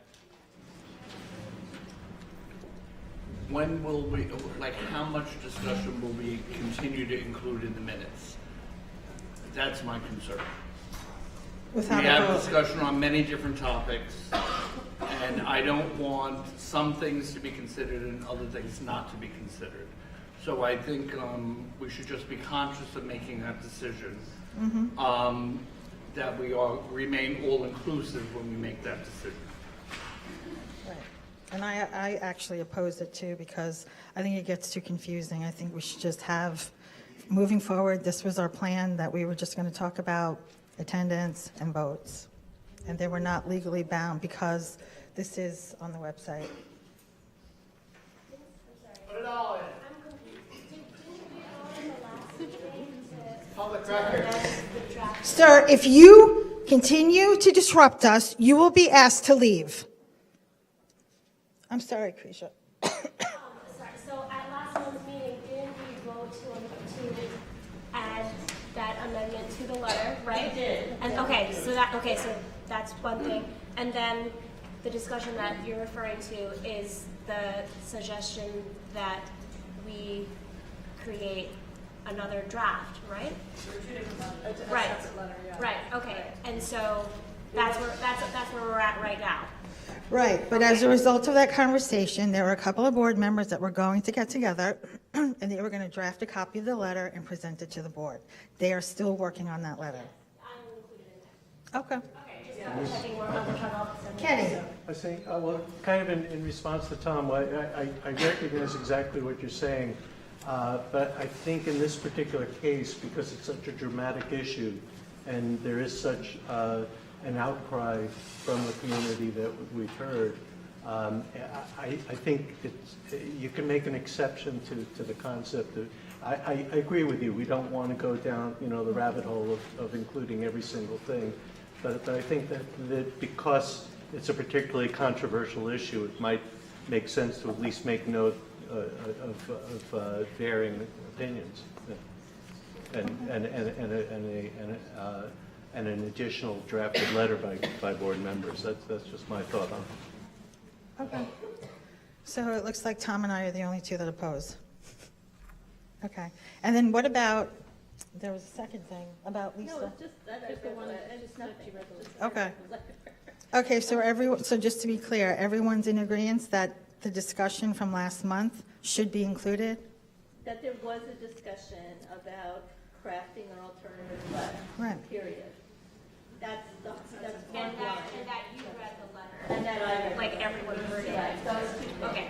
Right, we're just getting those consent. Okay, so the vote is everyone in favor except for Tom and I? Oh, wait, in favor of amending the minutes Yes. with those changes? Yes, those two changes. Okay, by a show of hands, all in favor of amending the minutes with the changes that were just requested? Okay, anyone opposed? Two opposed? Three. Three, who's the third? Diane Ballard. Okay, thank you. Three opposed. Okay, passes. Okay, good. I'd like to announce, some of you may have already heard, that Chief Martin Morales has been assigned to NYPD Patrol Borough Queens North. I don't know if anyone has had a chance to meet with him. He's replacing Juanita Holmes. And we want to welcome the new captain of the 108th, Michael Gibbs, who is replacing he became a DI, Deputy Inspector Forgiano. And he's moved on already. He's already gone. So Michael has, and I had the pleasure of meeting him at our Blissville Civic Association meeting earlier this week. And I'd like to announce Nancy Cleaver has graciously, please stand, Nancy, I would like people to see you. Nancy Cleaver has accepted the position of chair for the Health and Human Services Committee, replacing Dr. Moitri Savard. Thank you, Nancy. We look forward to hearing great things from you, and I know it'll be fun to work with you, and I look forward to some of your very creative and exciting ideas. Good. For those of you that may not have heard, the Amazon has started the Community Advisory Council. We have met, the full board has met, I should say the full council has met, as well as the 3 subcommittees. It's expected that will run 12 to 18 months. So it'll be every month the committees will meet. In every quarter, the full council will meet, okay? And the one that I'm co-chairing is the project plan. We still don't have a site yet. We don't have a complete list or physical space of what where it's going to be or what it's going to look like. We know the general area, but it's still a work in progress. And so we'll keep you posted as things come up. The Community Advisory Council is also delighted to announce that there will be a public forum on February 28th at LaGuardia Community College at 6:30 p.m. That is open to the public. Amazon will be in attendance, as well as the Empire State Development Corporation and the EDC, Economic Development Corporation. So that's February 28th at 6:30 p.m. LaGuardia Community College. Okay? Board members have any questions about that? Good. I'd also like to mention that the Sunnyside Yards Steering Committee has met, again, the full committee, and reviewed a technical presentation just talking about what it could look like, possibilities, structures, challenges. It was a very thorough presentation, and they're very interested in continuing to hear from the public. So they will be hosting a public meeting on March 26th from 6 to 9 p.m., and the location is to be determined. But we encourage everyone within the community to attend these meetings to see for yourselves what's happening and what some of the plans are, some of the discussions are. Any questions about Sunnyside Yards? Okay. Then more local. It's great to meet you too. Okay. And more locally, I mentioned at the last meeting during transportation that there's concern within the local Skillman, Sunnyside, Woodside area that the fire truck buckets do not reach the top floors. I don't know, with the stabilizers enabled on the trucks. So I sent a letter to Commissioner Nigro and heard back from his staff, and they assure us that the tests have been completed and that the buckets do reach the top. So, and we have that in writing. Okay? Any questions from board members about that or comments? Okay. Also, on Monday, Tom and I, as Tom already mentioned, we met with the Community Advisory Board regarding the Fairfield Inn, which has now become the North Star Shelter, with the Department of Homeless Services. And it was a good meeting. We heard that there's some challenges within the community. There's an uptick in some crime, some harassment that's going on, and they're assuring us that they're addressing it. Their security is securing the area. They're going out every 30 minutes, they say, to check to make sure that there's no additional crime. So we're trying to keep on top of that. For those of you who may or not know, January 17th, the new school site Parcel F, Councilmember Van Bramer announced the groundbreaking, and it's very exciting for the Hunters Point area. And I think, now I'm going to leave that for Sheila. So as we mentioned last month, Sheila has become the transportation chair. So I want to wish everyone happy Lunar New Year and happy Valentine's Day and President's Day. And let me know if there's any questions. No? Okay, good. Debbie's up, and then Coralie. Debbie, you're up.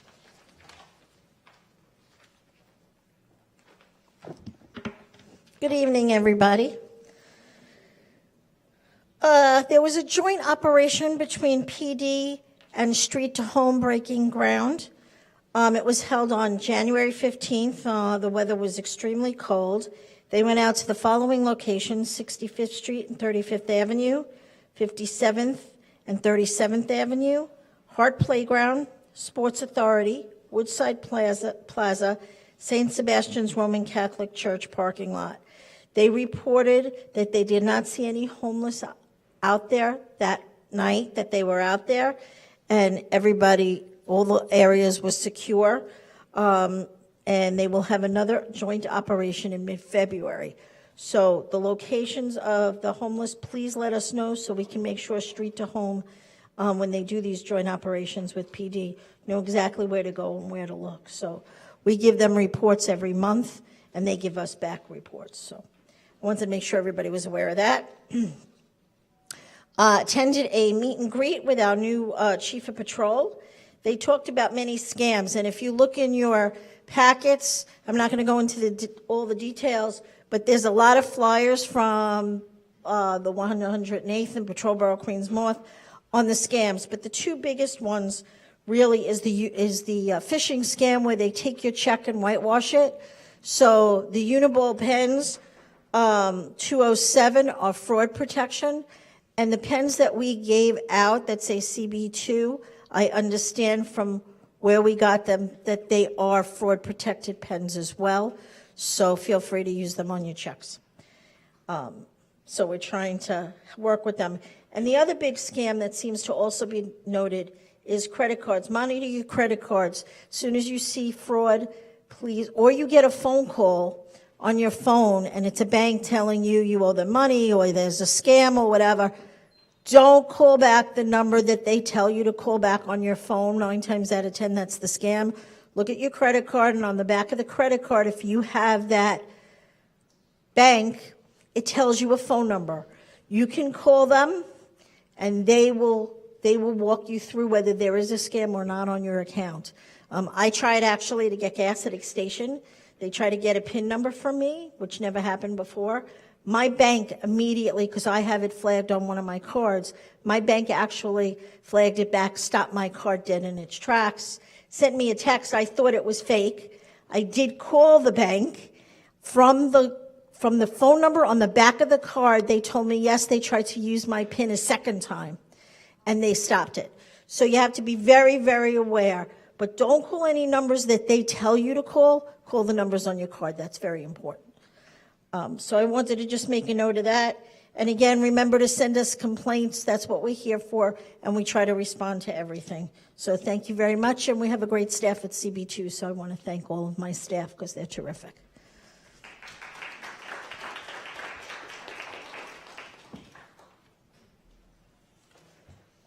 Coralie Ayers from City Planning. Good evening, everyone. I just have 3 items to discuss tonight from City Planning.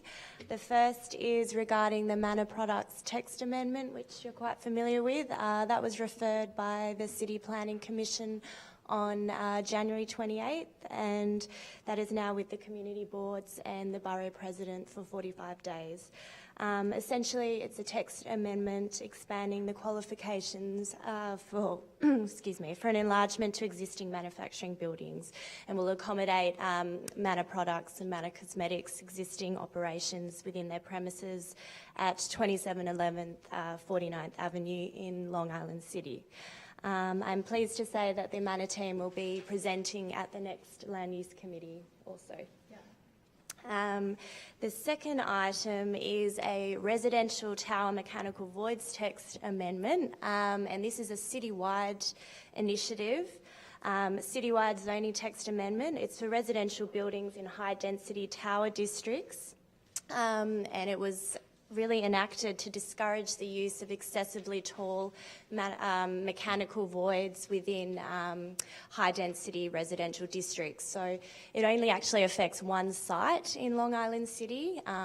It was predominantly brought in to address some exploitative practices that have been occurring in mostly the Upper East and Upper West Side in Manhattan.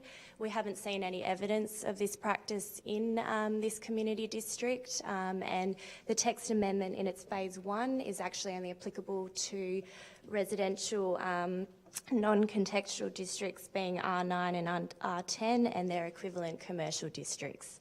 So that means it's only concerning a very small parcel in the Court Square sub-district, which is within commercial district C53. Sorry? Well, it's the sub-district itself that's within that commercial district. No project that's been built. No, correct. And there's no existing precedent for this occurring.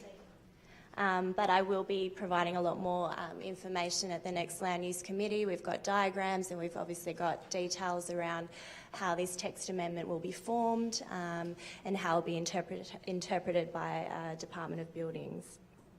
The third is a private application which I referred to at the last board meeting, and that is for the Court Square Block 3 text amendment. The private applicant is intending to present at the next Land Use Committee, and we anticipate that will be referred next Monday. It's going to be certified next Monday? Yes, certified and referred next Monday. It's not regular ULIP because it's only a private text amendment, and then the nominated date will be by the planning chair. Any questions from board members? Hi, Sheila. No, please, mine's gonna take a little while.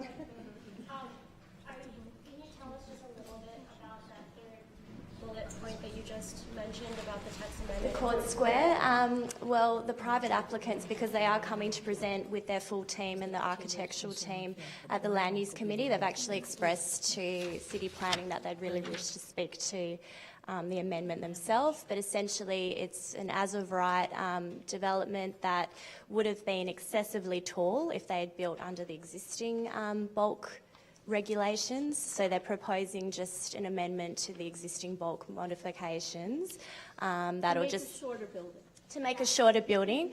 So they're not in. It's not for a Yeah. taller building, it's for a shorter building. They're not increasing density. They're not changing. I did, yes, yeah. Yeah, okay, I Yeah, got it it's now. the same one, Thank right you, near the thank you. elevated 7. Okay, yep. Yeah. Thank you. So, something's been brought to our attention, we have complaints, 44th Drive and 23rd Street. Okay. The developer who has also, I guess, they took away the entrance to the E and they're building a direct connection and an elevator. Nothing was brought to us, no notifications, and yet we walk down the street and the businesses there are complaining because parking spots are taken away with no notice at all. Okay. And I asked DOT and MTA about this at the Transportation Committee meeting, and everybody is sending me back to you, Okay. to City Planning. Yes, because part of that sub-district, they're implored to actually provide subway No, improvements. it's because they shut down the street. But I Yeah. thought they They had shut come down- here with, Not for 44th Drive. This is for 44th Drive between 23rd, right across from the Citibank building. Do you know about this? I'm not aware of it personally, but I can certainly follow it up for you, Sheila. And pretty urgently, because the businesses there, we don't know what to respond to because we have no information. And DOT have not provided you Not- any additional. And Who's they- responsible for notifying us? In this instance, when it's a shutdown, I don't believe it's City Planning, but I can verify that. Getting a They run say? around here. Yeah. Okay. No, I'll follow it up for Yeah, you. Thank we'll you. follow it up too. Thank you, Corwin. Any other questions? No?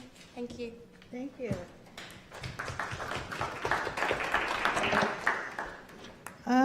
Lisa, you're the woman of the hour. You have 3 votes. Oh, no, I'm sorry. We have 2 votes, right? And then we're going to We hear. were going to vote on opposites, but we're not voting on opposites. Okay. And We're also going to hear from our Education Subcommittee, which I'm looking forward to hearing how about that. exciting. It is exciting. That is exciting.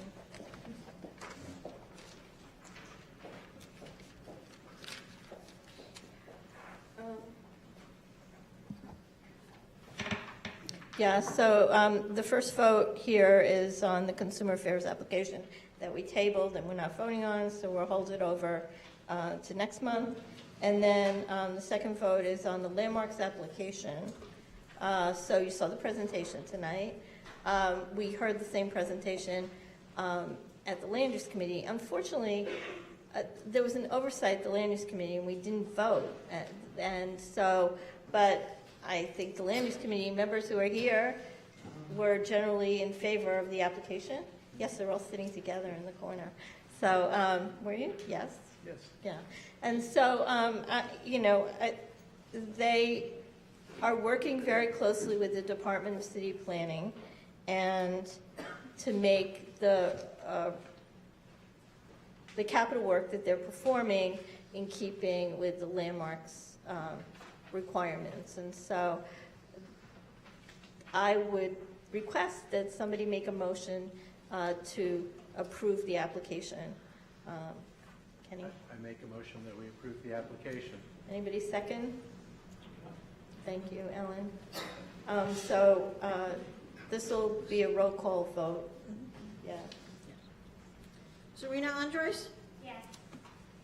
Diane Ballard? Yes. Carisha Baton? Yes. Sandra Begishka? Yes. Bessie Gassaro? Yes. Osmond Chowdhury? Absent. Lisa Della? Yes. Sally Frank? Yes. Kenny Greenberg? Yes. Ben Gutman? Yes. Ellen Kang? Yes. Denise Kean Smith? Yes.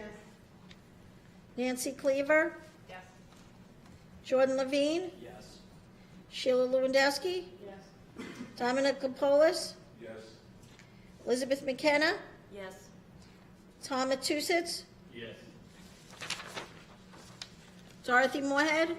Patrick Murray? Clara Oza? Stephen Raga? Jeremy Rosenberg? No. Regina Shanley? Michael Sun? Lauren Springer? No. Carolina Tosi? No. Anthony Tadella? Maria Magdalena Valima? Motion carries. So there are a number of items that are coming up next month. As Corley mentioned, Court Square Block, text amendment, mana products. So we'll hear those all at land use. And then we'll bring them here for votes next month. And do you want to do the education subcommittee? Oh, sure. I don't know. I have one thing. That's Land use related? No, for education. Do you have one thing? For the education. Okay. Lisa, just before we do that, I would just like to introduce the members of the education subcommittee. So would you please stand, Nancy? I know Clara, Lauren Springer. Laura, Clara. Ty Carolina. McShane, Carolina Tosi, Clara Raza, and Lakshmi Reddy, and Lakshmi is a member. And I should say, if there's anybody in Long Island City who has, you may have children, you may not have children, if you're interested in schools, we would love another representative from Long Island City, because a lot of us are not.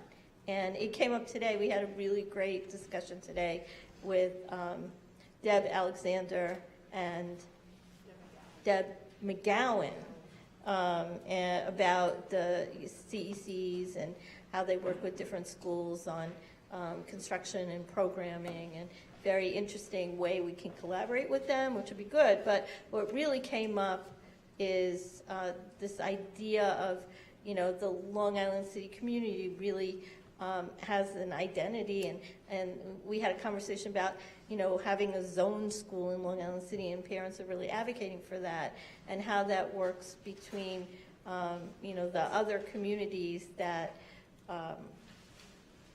also would like to go to school in Long Island City, or we want people to come to school in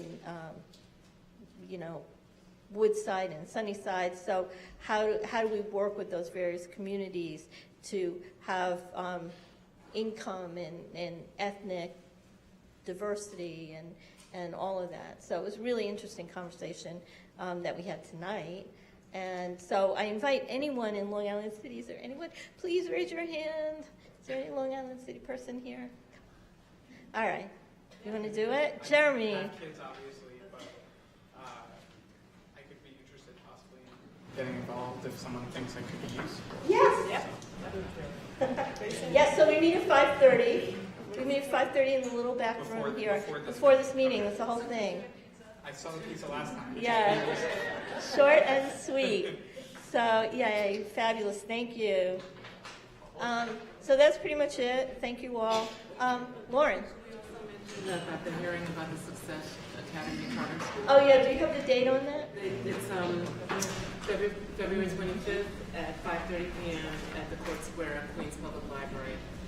So, are you all familiar with the Success Academy Charter School? They're a big chain of charter schools, right? And that's bottom line. And they want to have a charter. They want to have their charter application approved for this district. And so that's what this hearing is about. And a lot of people, tonight at our meeting, there was a lot of discussion about people being opposed to the idea of the Success Academy Charter School coming to this community. So it's February 25th. Where? Queens Public Library in Court Square. Yes, Sally. Is there a location for where they want to put the school? They don't have it. No. Just within the district. Got it, okay. Great. Okay, thank you. Yeah. So, because you mentioned that, can you update the One World Charter School thing? Is that? One World Charter School is as of right. So they're moving to an office building. Which spot is that? Because, can you remind me? It's in, what's the address? It's like on the Sunnyside side of Long Island City near LaGuardia over there. That's definitely happening. Okay. They're consolidating their charter school from Astoria and moving it all here. That discussion, I guess. Actually, we were talking about charter schools in this area, and there really only is the Growing Up Green. I think that's what it's called. And that's really the only one. We haven't to date been inundated with charter schools, which is kind of a fascinating thing. And so the idea of charter schools wanting to locate here, it's useful for us, I think, to track enrollment in the schools, that what we were talking about tonight. Some schools have been over-enrolled, some have been under-enrolled. There have been kind of issues around that. And so the committee's really interested in tracking enrollment and making sure that, the schools that have seats are utilized properly. And if it's Long Island City, it's Long Island City. If it's Sunnyside, it's Sunnyside. But that we can really identify,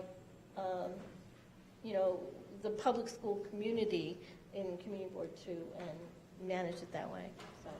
So, Lisa? Yeah. Shifting back to the earlier discussion, are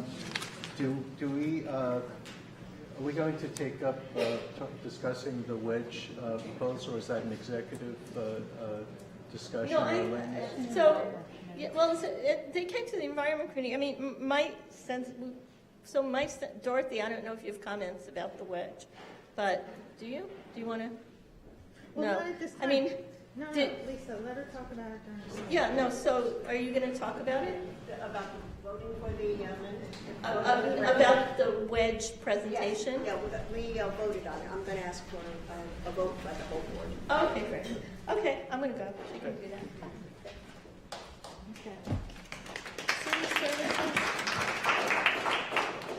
Pat O'Brien is not here tonight, so we don't have an update from him. Sheila Lewandowski, Transportation Planning. Woohoo!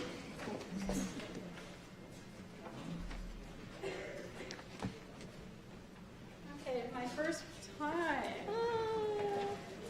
And we've had 2 meetings since the last community board meeting, so there's a lot to catch up on. I'm going to work backwards. We had the MTA attend for the first time in a while, and we have a new representative, Lucille Songhai, who previously was with the Manhattan Borough President's Office. And we started out talking about the construction projects, the capital projects that have been proposed and planned and promised for Woodside, the 3 stations, and what the delays are, and what is the times. And I have to put my glasses on, otherwise I won't be able So 52nd and 69th Street Station, that's an overcoat project, which is new paint, steel work, and that's scheduled to be awarded. The RFP is out in the end of this year, and to start the construction in the beginning of 2020. The other one, that's 52nd and 69th. 61st Street is a much bigger project, as we all know, and that is scheduled, the RFP is scheduled to go out at the end of 2019, awarded in the beginning of 2020, and then to start after that. So this is the timeline. Yeah, we were I agree with you, really disappointed in how far this has been pushed along. And as someone who actually lives near Vernon Jackson, myself and committee members pushed back as to why Vernon Jackson was getting repairs before Woodside, since Woodside has been promised this for a long time, years. So so we really took issue with that, and we'll continue to press for there should be greater equity when it comes to when things are pledged, promised, and carried out. So that said, Vernon Jackson, they say, will be done by the end of June and is being done in-house. We were made aware that there is a station manager. His name is Stephen Carson. In addition to having the MTA New York City Transit rep, Stephen Carson can be contacted, and there is a public email address for him that is team18@nyct.com. That's for station-specific issues anywhere in our district. And then we asked about planned diversions for all the trains. They said no planned diversions for the 7 in the district for the spring. But there may be some further along on the 7 and on the other lines, and so we're pressing to get the notifications we used to get, which would be season by season, but right now, there's a lot of change happening at New York City Transit, so all we've been promised is a minimum of 30 days, but we are pushing for more. Does anybody know about the Fast Forward program that they've announced?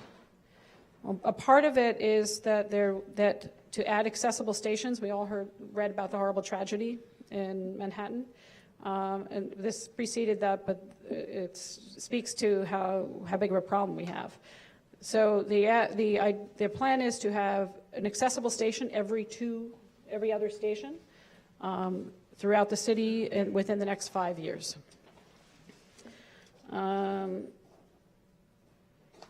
There's my other side. Okay, so we asked about the L train, as we all read in the press, and they really don't have more updates for us except that they're working not to have the total shutdown. So they're still revising their plans. We told them how we met with the MTA many times about how the diversions would put more people on the lines here. They're going to come back to us when they have more firm plans, because they just don't have them yet. And then over to DOT. So we continued our discussion of Queens Boulevard safety improvements around LaGuardia Community College, study of the signal timings at 61st Street and Laurel Hill Boulevard, transportation study for Blissville, and we are planning a walk through with myself and the illustrious Tom Matuzas and DOT. But we want two things. We want a comprehensive plan, but we also want to be chipping away at some of the long neglected individual things within that community. So DOT is planning the 50th Avenue one-way conversion in Blissville to happen when school is out, either in the spring or in the summer, because they can't do it when school is in session. I'll keep you posted. Calamus Avenue Sewer Project. So CB2 received an email response from DDC that the project is in bid, and waiting for contract registration, and start date is not finalized, but expected to begin in late spring or early summer. Everyone looks so tired from up here. So everyone looks so tired. It's like we have to do the seventh inning stretch. Okay, I'm going. You stole my thunder, because next thing on my list was the long fought for stop sign at 5th Street and 46th Avenue. Sorry, some of us have been working. Oh no, it wasn't you who stole. It was Kenny, right? Yeah, but that was long fought for. There are two public meetings coming up regarding DOT related projects. One is for a street seats project that's being proposed on Jackson Avenue, right near the city building. And that public meeting will be Tuesday, February 26th, 6:30 to 8:30 p.m. at PS1 MoMA. Enter from 21st Street. That is for street seats that are being proposed on Jackson near the city building. Rockrose is the development partner on that. There's another thing, since I'm talking about events. We just got this afternoon. Congressman Maloney is going to hold a press conference on Monday demanding that we get that East Side Access connection now.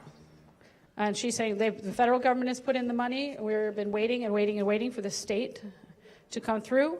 That is something we need better transportation connections and options. So anyone who wants to come to the press conference this coming Monday, February 11th at noon, I don't have a location, that's TBD, but you can want to follow up with the office. We will get that in time for the press conference. So moving right along, so in January, I'm going to talk really fast. In January, I did a walking tour with John O'Neill around LIC area, reviewing a number of old projects. We've been given case numbers on everything from 12-hour meters to paintings, restoring parking, and we got a lot of case numbers. We have a lot of that stuff moving ahead, and we're going to do that with you too, Tom, I promise. And in January, we were informed that DOT will no longer seek the community board support to install speed humps. Now, we talked about this, and at the last community board meeting, but we were actually, quite upset about that. And the district managers at their meeting went ahead and altogether for the whole borough wrote a letter to the DOT opposing this, to say that the community board's input on when and where there should be speed humps would in any way impede safety is wrong. And so I want to thank Deb and the district managers for sending that letter. Yes. Bypassing the community is wrong. The next Transportation Committee meeting is Monday, March 4th at the CB office. Thank you very much. Oh, sorry, any questions? Great Thanks. job.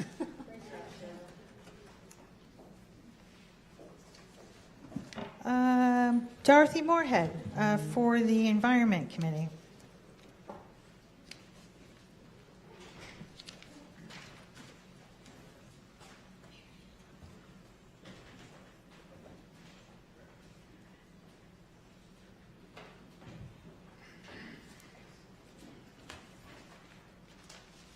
This is easy tonight because the only thing that we discussed at our meeting, or that I've been involved with in the last month actually, has been the wedge guidelines. They made a very nice presentation. You all have it. And the guidelines, they're guidelines, but we want to get them on the table to be incorporated into the plan for Long Island City. They've already done a great job on the park at the far end at Hunters Point South.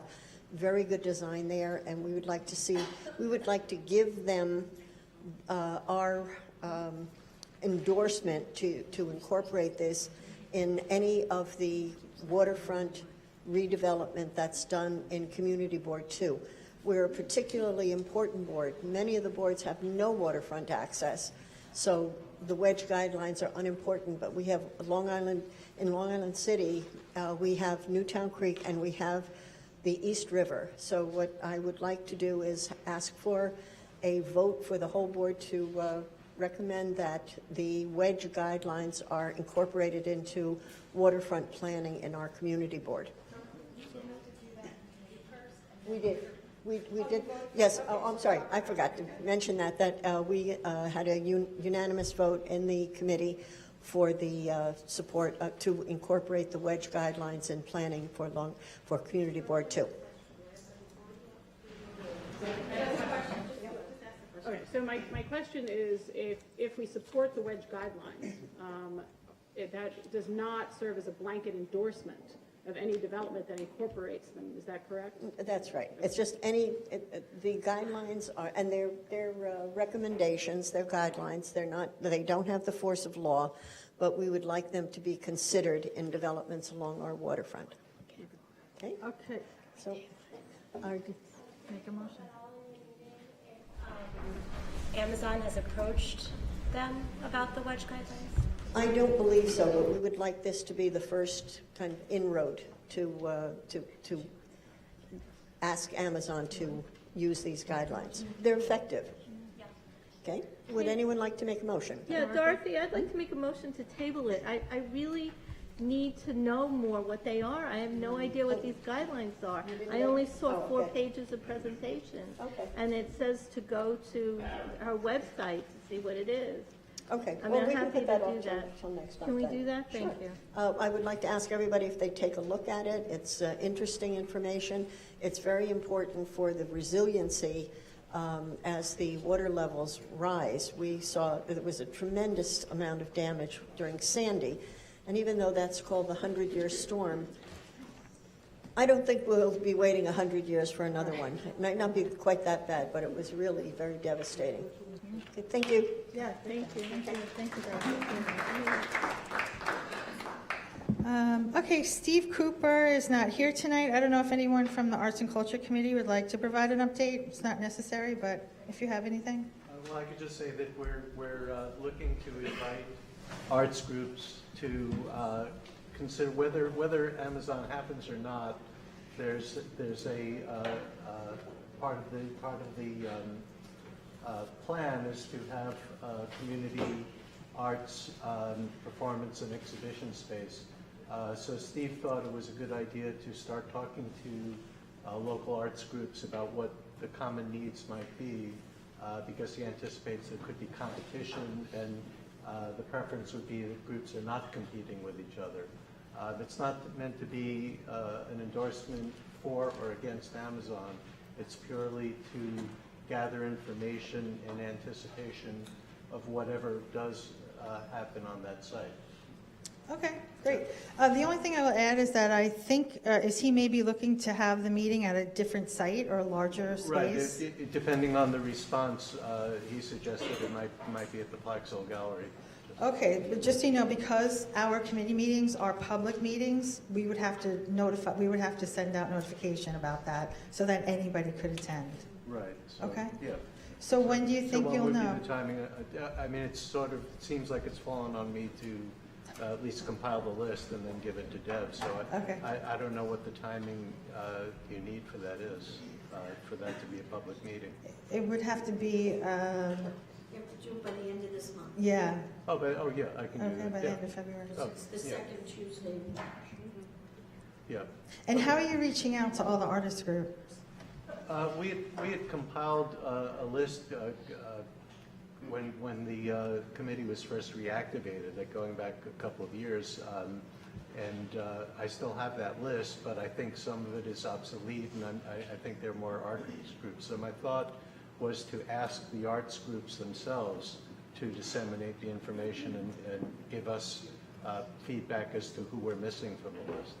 Okay, we might want to can we put that on our website too, to say that if you're a local artist or a group and you're interested in participating, because I don't want anyone to be forgotten in this Well, process. exactly, yeah. So what I'll do is I'll send my draft to you and to Deb, and we'll work from there.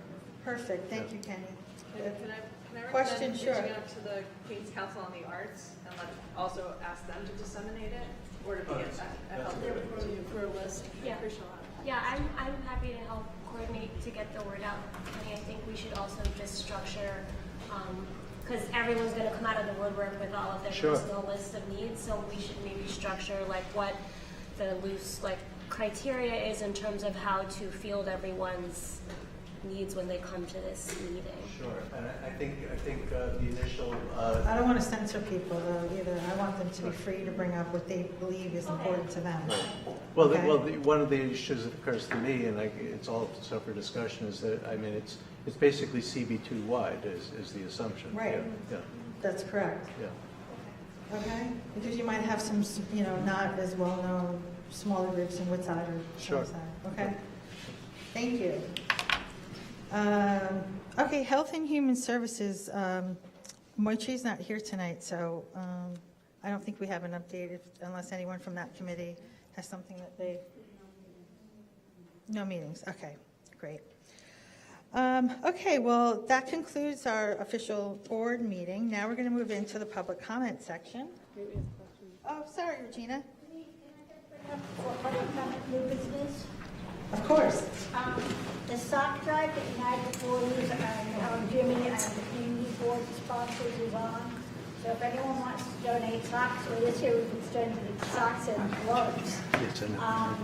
New socks or new or gently used gloves, you can drop them off at Jimmy's office or the community board office or St. Sebastian's Parish Center, several different places, but the two places people are familiar with are Jimmy and Okay, so I just want to repeat that and make sure everyone hears.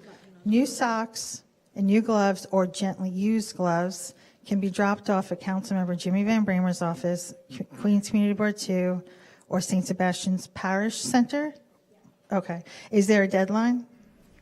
technically it's the 28th. If anyone gives after that, we'll be glad to accept it. Okay. By the end of the month.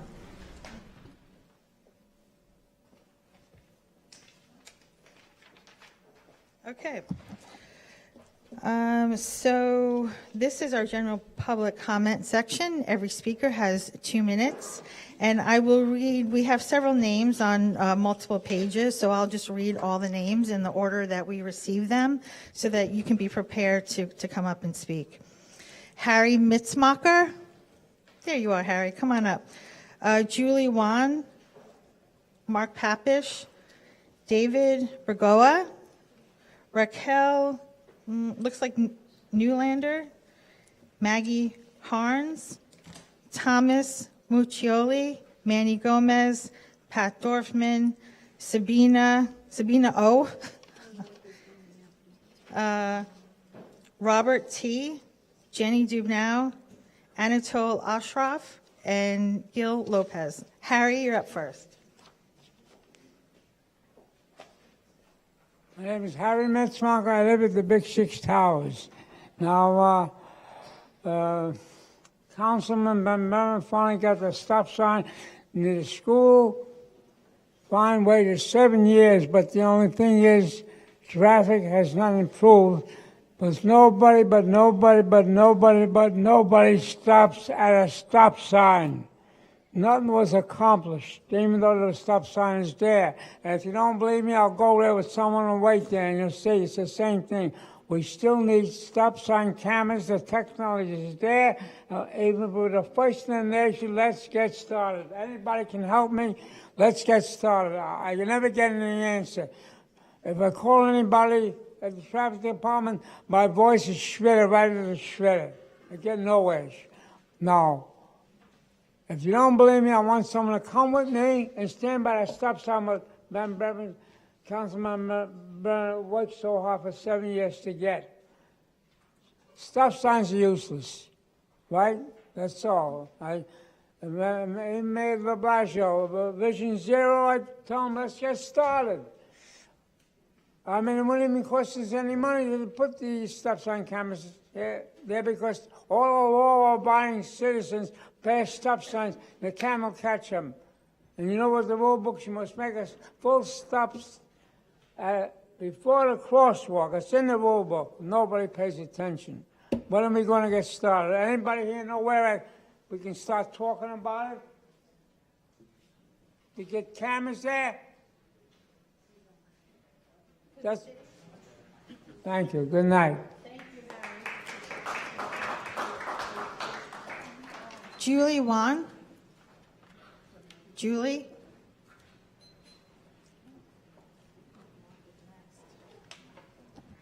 Mark Papish.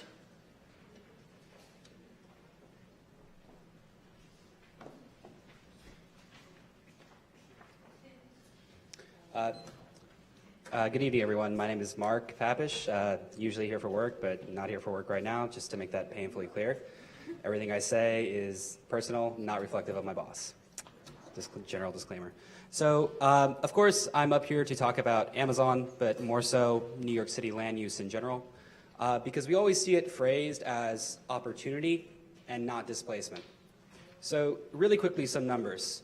We had record-breaking cold going under zero over the past week, right? During the record-breaking cold, we had over 89,000 homeless in the city of New York. I mean, it's not just the city of New York. There's 80,000 in Chicago, and you see this everywhere. But when it's that cold and there's 89,000 homeless on the streets of New York City, this is not unavoidable. This is a policy failure, right? Because we are making an active decision to allow other things to be prioritized over keeping our citizens warm and, frankly, alive. So when we see opportunity and we hear EDC, when you hear Governor Cuomo, Mayor de Blasio talk about the opportunity that Amazon is bringing to the area, I want to know, what opportunity are we seeing for the 89,000 homeless New Yorkers? What opportunity are we seeing for the folks currently locked out of the New York City Housing Connects program, where only 5% of a new development by the City of New York through their 421A program is reserved for folks making under 30% of the AMI? I want to see, where is the opportunity for the over 5,000 residents of NYCHA that had no heat or hot water during this last cold snap? And I just want to know, when we see people like Amazon coming here and we're hearing, this is a great opportunity for our city, they're going to bring so much in terms of taxes, in terms of revenue, what have we been doing with the revenue that we have now? Because we haven't been serving the city of New York, we haven't been serving the people of New York, so. Yeah. David Burgoa. David. And then after David is Raquel, and then Maggie Harns.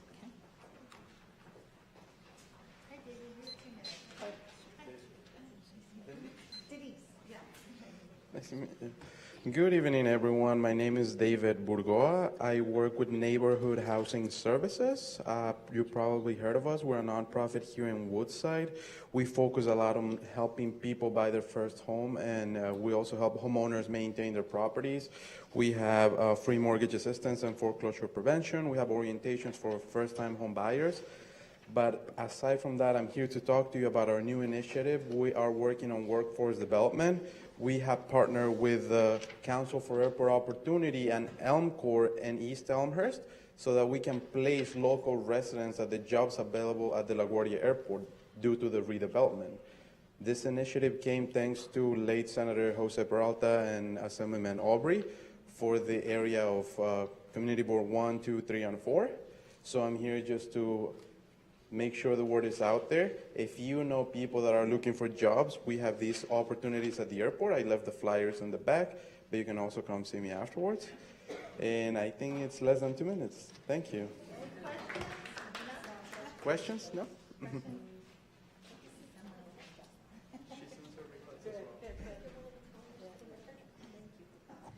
Okay, Raquel, thank you. Okay. Hi, everyone. My name is Raquel Namuche, and I am with a group called the Richwood Tenants Union. And you might be asking, why is this girl from Richwood here in your community board meeting? Well, we share one thing in common. We are in Assembly District 37, and our Assemblywoman, Catherine Nolan, staunchly supports very enthusiastically this Amazon deal that we think is not good for our communities. And so I'm here to say that from Richwood to Long Island City to Sunnyside, Queens is not for sale. Working class people of New York City, of Queens, we are not for sale. Workers are not for sale. Unions can't use working class people to sell this really bad deal to all New Yorkers. And so we're saying to our local assembly member, you have to change your stance on Amazon. You can't stand with multi-million-dollar corporations and not stand with us. You must stand with the community. You must stand for affordable housing. You must stand for unionizing. You must stand for workers. And so we're collecting postcards to let her know that her constituents do not agree with her. We need her to fully oppose this deal. Anyone who wants to sign a postcard, please see me. We have a lot of them, and we need to get all of them signed. So I hope everyone in this room can sign one for us. Thank you. Maggie Harns, is that you?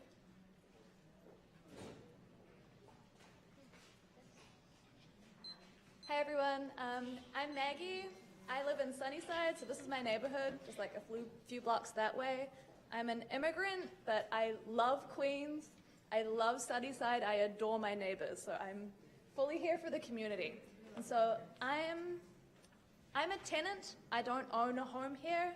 I don't know many people of my generation that can afford to. I'm sure this is common for everyone in this room. If you know any 26-year-olds who can own a house, even in their 30s, I'm saying it's real hard here.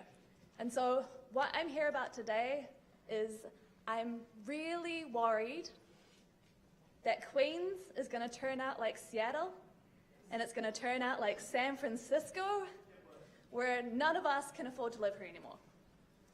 And so this might be okay for people who already own their own homes, but for my generation and for a lot of us who live here, it's really dire. We are stressed. And this is because we don't have the tenant protections that we need to stay in our homes. And this cuts across the board for tenants. So public housing tenants don't have heat and hot water. They're getting, there's the threat of privatization hanging over them. For stabilized tenants, we already know that landlords will use very many ways to force them out of their homes, including the MCIs that were already brought up, and things like just not repairing their houses. I'm seeing this a lot in Ridgewood when I've talked to tenants there as well. And lastly, the group that includes me is tenants that aren't covered by any stabilization and aren't public. So this is just tenants on the market. And so we don't have any right to stay in our homes. Our landlords can just deny us a lease renewal, and that's law. We don't have any way to fight back against the rent increases that Amazon is going to cause. The only option for us is to leave. Thank you.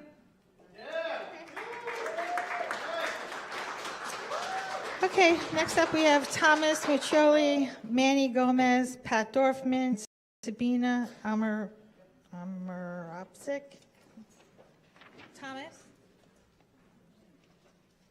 Thomas Muccioli, he's next. And then Manny, and then Pat Dorfman. Good evening. I gave out some packet that is filled with testimony from labor unions, people in the tech industry, and our Congresswoman Ocasio-Cortez, that all of whom oppose the Amazon deal. From labor, you have Stuart Applebaum, president of Retail, Wholesale, and Department Store Union. You have George Miranda, president of Teamsters Joint Council 16. From tech, George Clement of Just Fix NYC, a nonprofit tech organization that helps tenants fight for housing justice. They also oppose the deal. Prominent leaders in Queens in the tech community have also written testimony that's provided for you, and as well as our Congresswoman. The reason I've printed it out and given it to you individually is maybe I'm mistaken, but some of the testimony that residents have emailed to the community board have not been shared with the entirety of the board. Maybe that's incorrect, but I wanted to make sure that each of you are able to read our testimony in your own time and that we're not taking up your evenings with these public comments. With that said, I am a part of a tenants association, the Sunnyside Gardens Phipps houses, and today I received a rent increase for on my lease to the legal limit that they can go. So if you think that this deal isn't already affecting us or it's going to affect us 15 years down the road, you are mistaken. And residents like me who have 4 generations here in Sunnyside of business owners. My stepdad owned the Sunnyside Deli across from Phipps, and people that have built this community are now being pushed out. I don't foresee being able to afford to live here in another 2 years. And please keep fighting against this deal. Manny Gomez.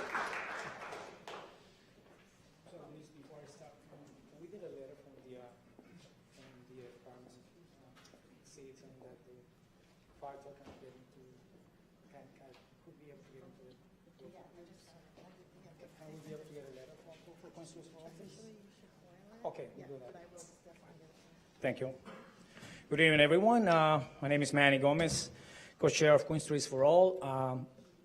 And I've been living in the community over the past 33 years, so I'm pretty sure I know how people feel and what their real concerns are about. Queen Streets for All is an organization that represents the majority of local residents, over 10,000. We are very relieved to see wider reports of protests against the raw diet. Whoopi Goldberg on ABC spoke frankly to Mayor de Blasio before millions. The Boston Globe ran an editorial. NBC and Fox News covered Manhattanites complaining about blockage in the East Village. The Wall Street Journal ran Vision Zero, a raw diet fad is proving to be deadly, by Christopher Legras. We are honored that expert and author Legras has penned a brief editorial for Small Town Confidential. Please pick a copy so you could find out more about it. Again, remove the raw diets from 43rd Avenue and Skillman. According to the Wall Street Journal, in California, pedestrian deaths have doubled since the raw diet installed there. We ourselves have 13 accidents of cyclists that have been injured after the protected bike lanes were put in place after last August. The raw diet worked in Sweden. It does not work here. According to the FDNY Fire Code amended in 2012, changes to the roadway which impede their work must get the approval of the FDNY.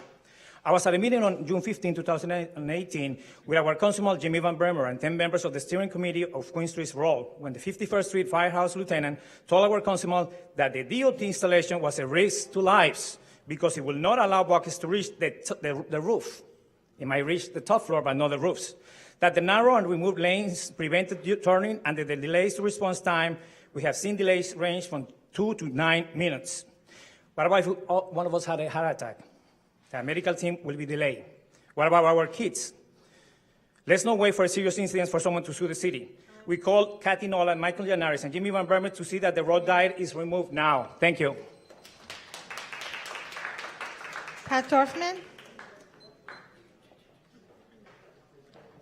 I'm responding to something that happened at this meeting, which was, my name is Pat Dorfman, and I have about 87 jobs, as you know, but I'm speaking as the founder of Sunnyside Artists, which is probably the largest arts group outside of Long Island City Artists in Queens. And we've never taken a grant because we don't really want to have to worry about following what people want us to do. Not that we're that outre. But my point is, if Amazon wants to know what artists want, what we want is the Small Business Job Survival Act. If we don't get the Small Business Job Survival Act, small businesses like artists and professionals and lawyers and small businesses will be gone very shortly. Even if we manage to discourage Amazon, we're now the center of the universe, big companies are coming in. Now the city council is floating a vacancy tax, pretending that that's going to work. That's what the real estate lobby does when they want to kill SBJSA, which they've done. They've squelched it for 32 years. A vacancy tax is fine, but that's like a minor problem to them. They are fighting tooth and nail the Small Business Job Survival Act that is not commercial rent control. All it is a tool for a current tenant to negotiate. If the owner can get $87 million a month, the tenant's going to have to leave. If the tenant is a bad tenant, they have to leave. It is merely helping our businesses have time to get out, make a plan, or perhaps compete and try to stay. That's what we want as artists. We want the Small Business Job Survival Act now.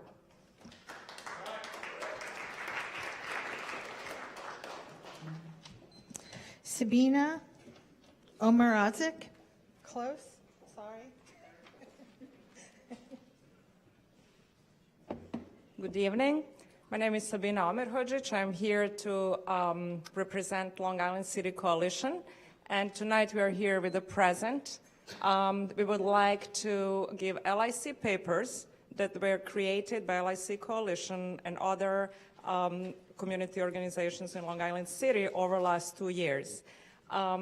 These papers are including comprehensive planning and plan for just and equitable growth in Long Island City. We felt urgency that this plan is created much before Amazon because we were threatened by climate change, lack of infrastructure, lack of education, killing of small businesses, artists, and big threat of gentrifications and pulling out and damaging the most vulnerable population in Long Island City and entire Queens. So our deal with the city planning and state planning was crappy before Amazon, and it just became crappier now. So we would like, we also included here environmental statement, which was really in detail that analyzed all our infrastructural problems that existed before.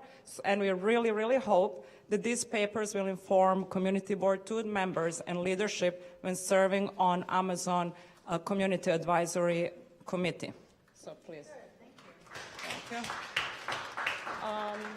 And talking about small businesses and arts, we really believe that creating 300 smaller businesses, helping them on a city and state level, giving all tax breaks, giving public land, public properties to stimulate and keep current businesses and opening more would do much better good to our community and our city than one giant corporate business coming here. Thank you.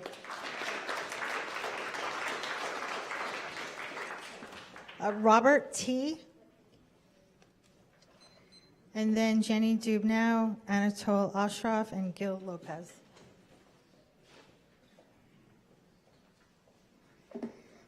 Good evening. We want not one more block of luxury housing, not one more corporate takeover of New York City. Amazon is not wanted or needed in Queens or New York City.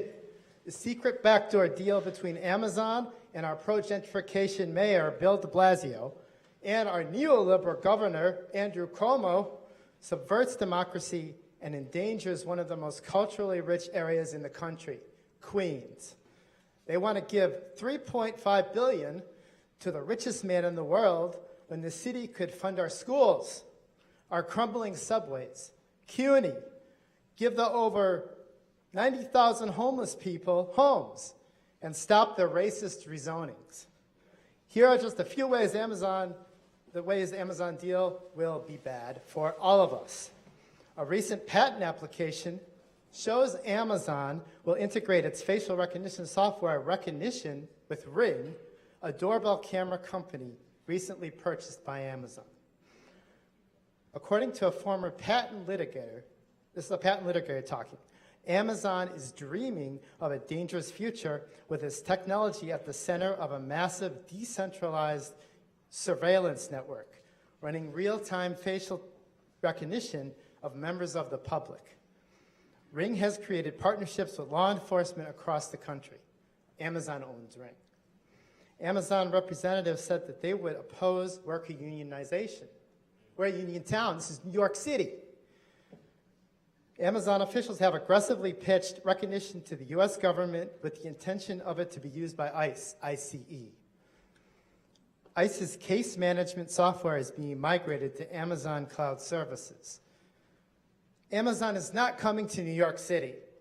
They will be stopped by the people by any means necessary. A war on immigrants and workers is a war worth fighting to end. The people will not let you take one more block. Thank you.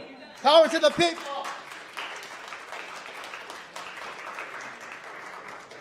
Jenny Dubow.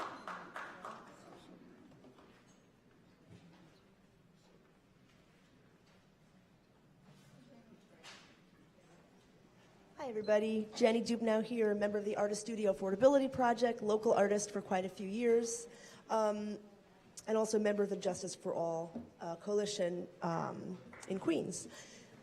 I and a lot of artists in the city are quite upset and disturbed, with all due respect, that the Arts and Culture Committee has already had a meeting, which I heard about later, after the fact, with the EDC representing Amazon to talk to arts groups about what they could get from a potential Amazon deal. Unfortunately, that is not a neutral position to take. I say this with all due respect. It's very upsetting.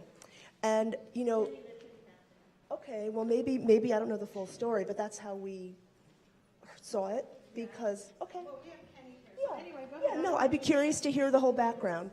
But, you know, to be honest, I mean, my opinion is that meeting with arts groups and reps of Amazon to discuss what could be gotten, which, if I'm wrong, please tell me, is art washing the deal. It's giving cred to Amazon.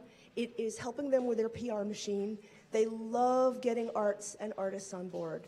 And you know, the Artist Studio Affordability Project has an online pledge that we have over 215 signatures. For many of these artists who signed, because I know a lot of artists in Queens, are local artists, they signed a pledge to never take anything from Amazon.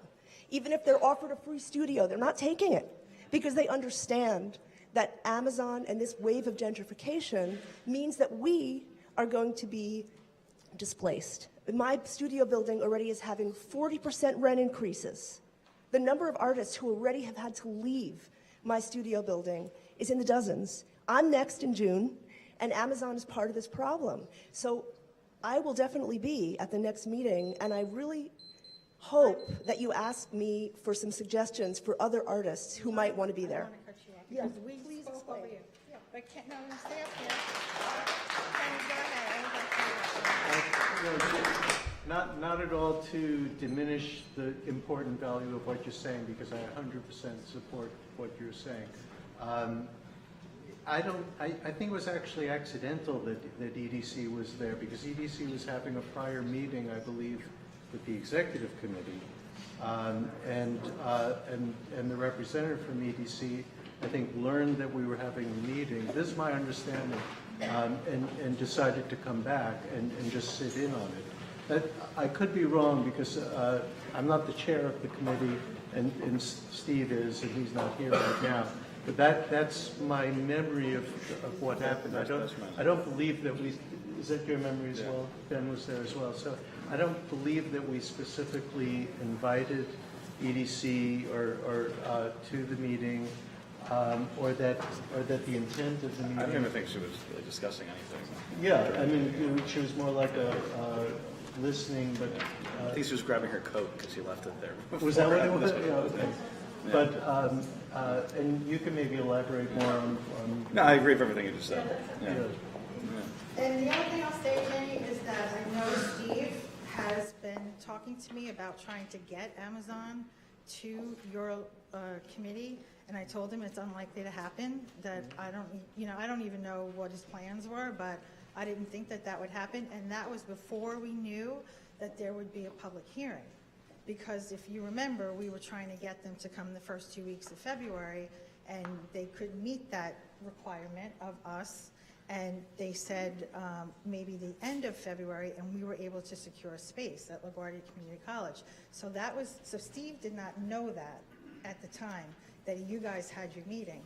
And so what I said to him was, well, now when we have the public forum, Amazon will be there, and everybody can speak their mind at Amazon, including the artists. It's open to the public. You mean on the 28th? On the 28th, right. And what about the next committee hearing, though? The next committee meeting, this is what they're... Yeah, I mean, personally, and I could have Steve's motivation wrong, but I don't think so. As I mean, we've always been interested in trying to gather all of the arts groups and get a sense of what the needs are.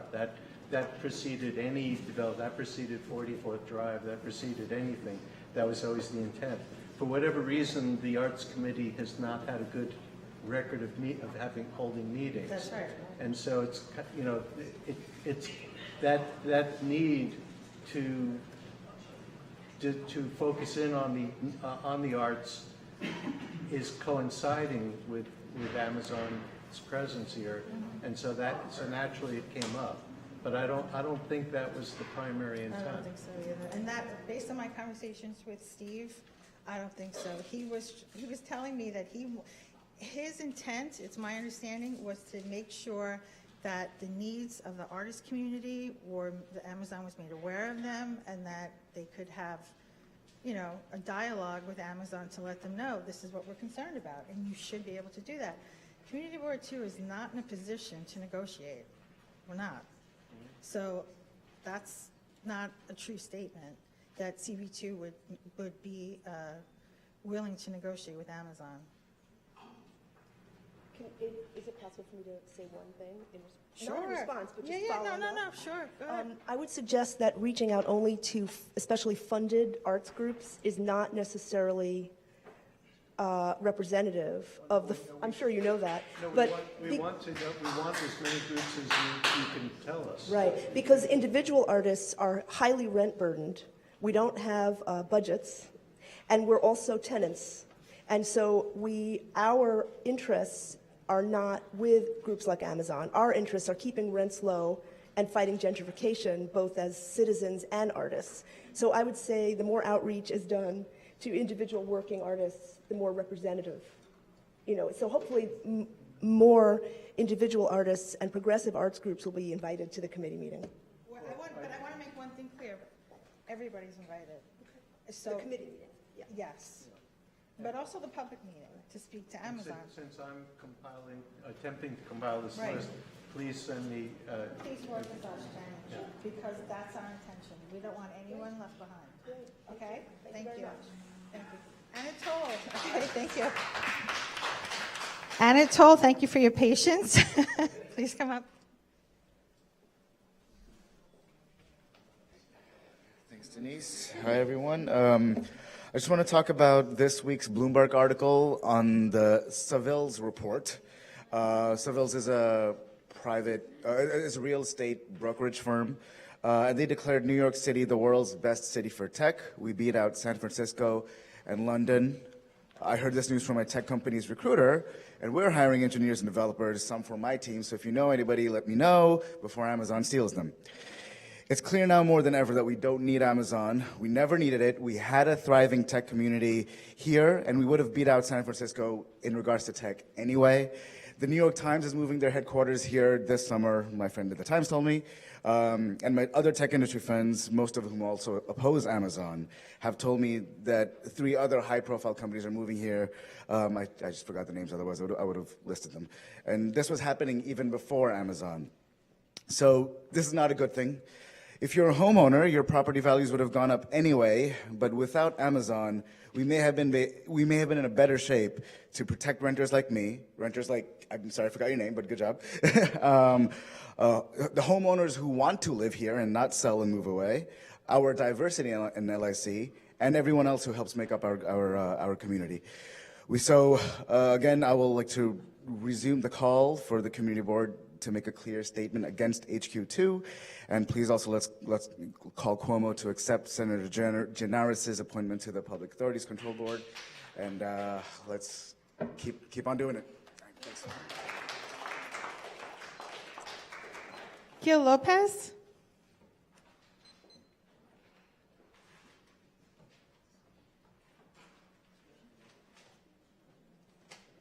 Hi, my name is Gil Lopez. I've got a couple things I want to talk about today. I work for the New York City Compost Project, hosted by Big Reuse.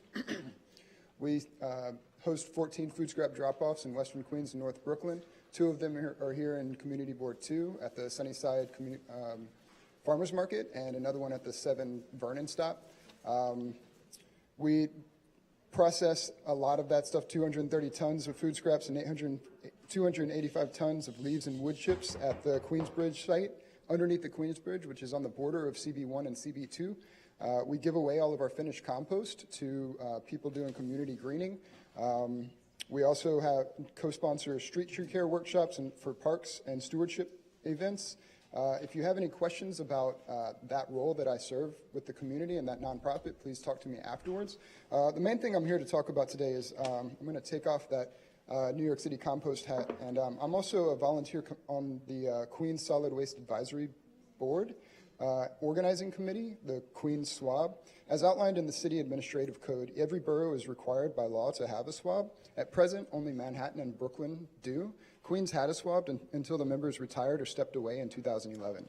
For the past year, the QSWAB Organizing Committee has been meeting monthly in neighborhoods across Queens to bring attention to the need for an officially recognized and appointed citizens group that works in parallel with community organizations and community boards to advise the borough president on waste-related issues such as trash collection and enforcement, recycling, and organics, all with the goal of helping the borough and city reach the goal of 0 waste to landfills by the year 2030. So we're reaching out to the community board today. We've reached out to all the council people in Queens and the borough president, but we need your endorsement as well to be officially go through with that official process of appointment overseen by the borough president. Solid waste is an expensive issue socially, politically, and ecologically, and we can do better. Also, as an individual, I support ASAP. Oh, yeah. So I've never heard of this. So this has a mandate in the city charter, or? Yeah, there is a mandate in the city charter for every borough to have a solid waste advisory board. Does it give any more, I mean, I can look it up, but like, so if you're requesting support to get this going again, only 2 boroughs have it. Do you know, does it come with anything? Like, No, just a statement in the...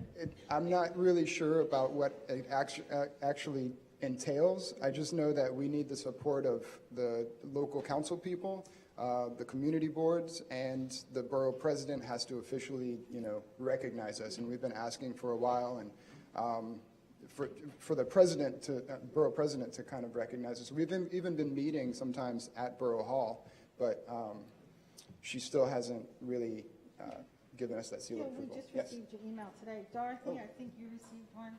You received a copy of it, so we probably Good. put it through the environmental committee. Great. To the meeting? We have meetings on the 4th Wednesday of the month. We had one in CB1 last month. We'll be meeting in CB2 this month, and we'll keep on going to every community board to try and make it accessible for everyone throughout our borough. Would you be willing to invite them to your next committee meeting? Sure. Yeah, we can talk. I have his contact information. Great. I know how to find you, yeah. Thank you, George. Thank you. And thank you. Any other questions from board members? No. Okay. Thank you, Gail. All right. We'll see you next month. Okay. Okay, I have 2 people that signed up on the guest list, so I'm not sure if they want to speak. One is Matthew Mantillo, and the other is Michael Notero. On the white sheet. Oh. Okay. The last speaker is Nomika Konst.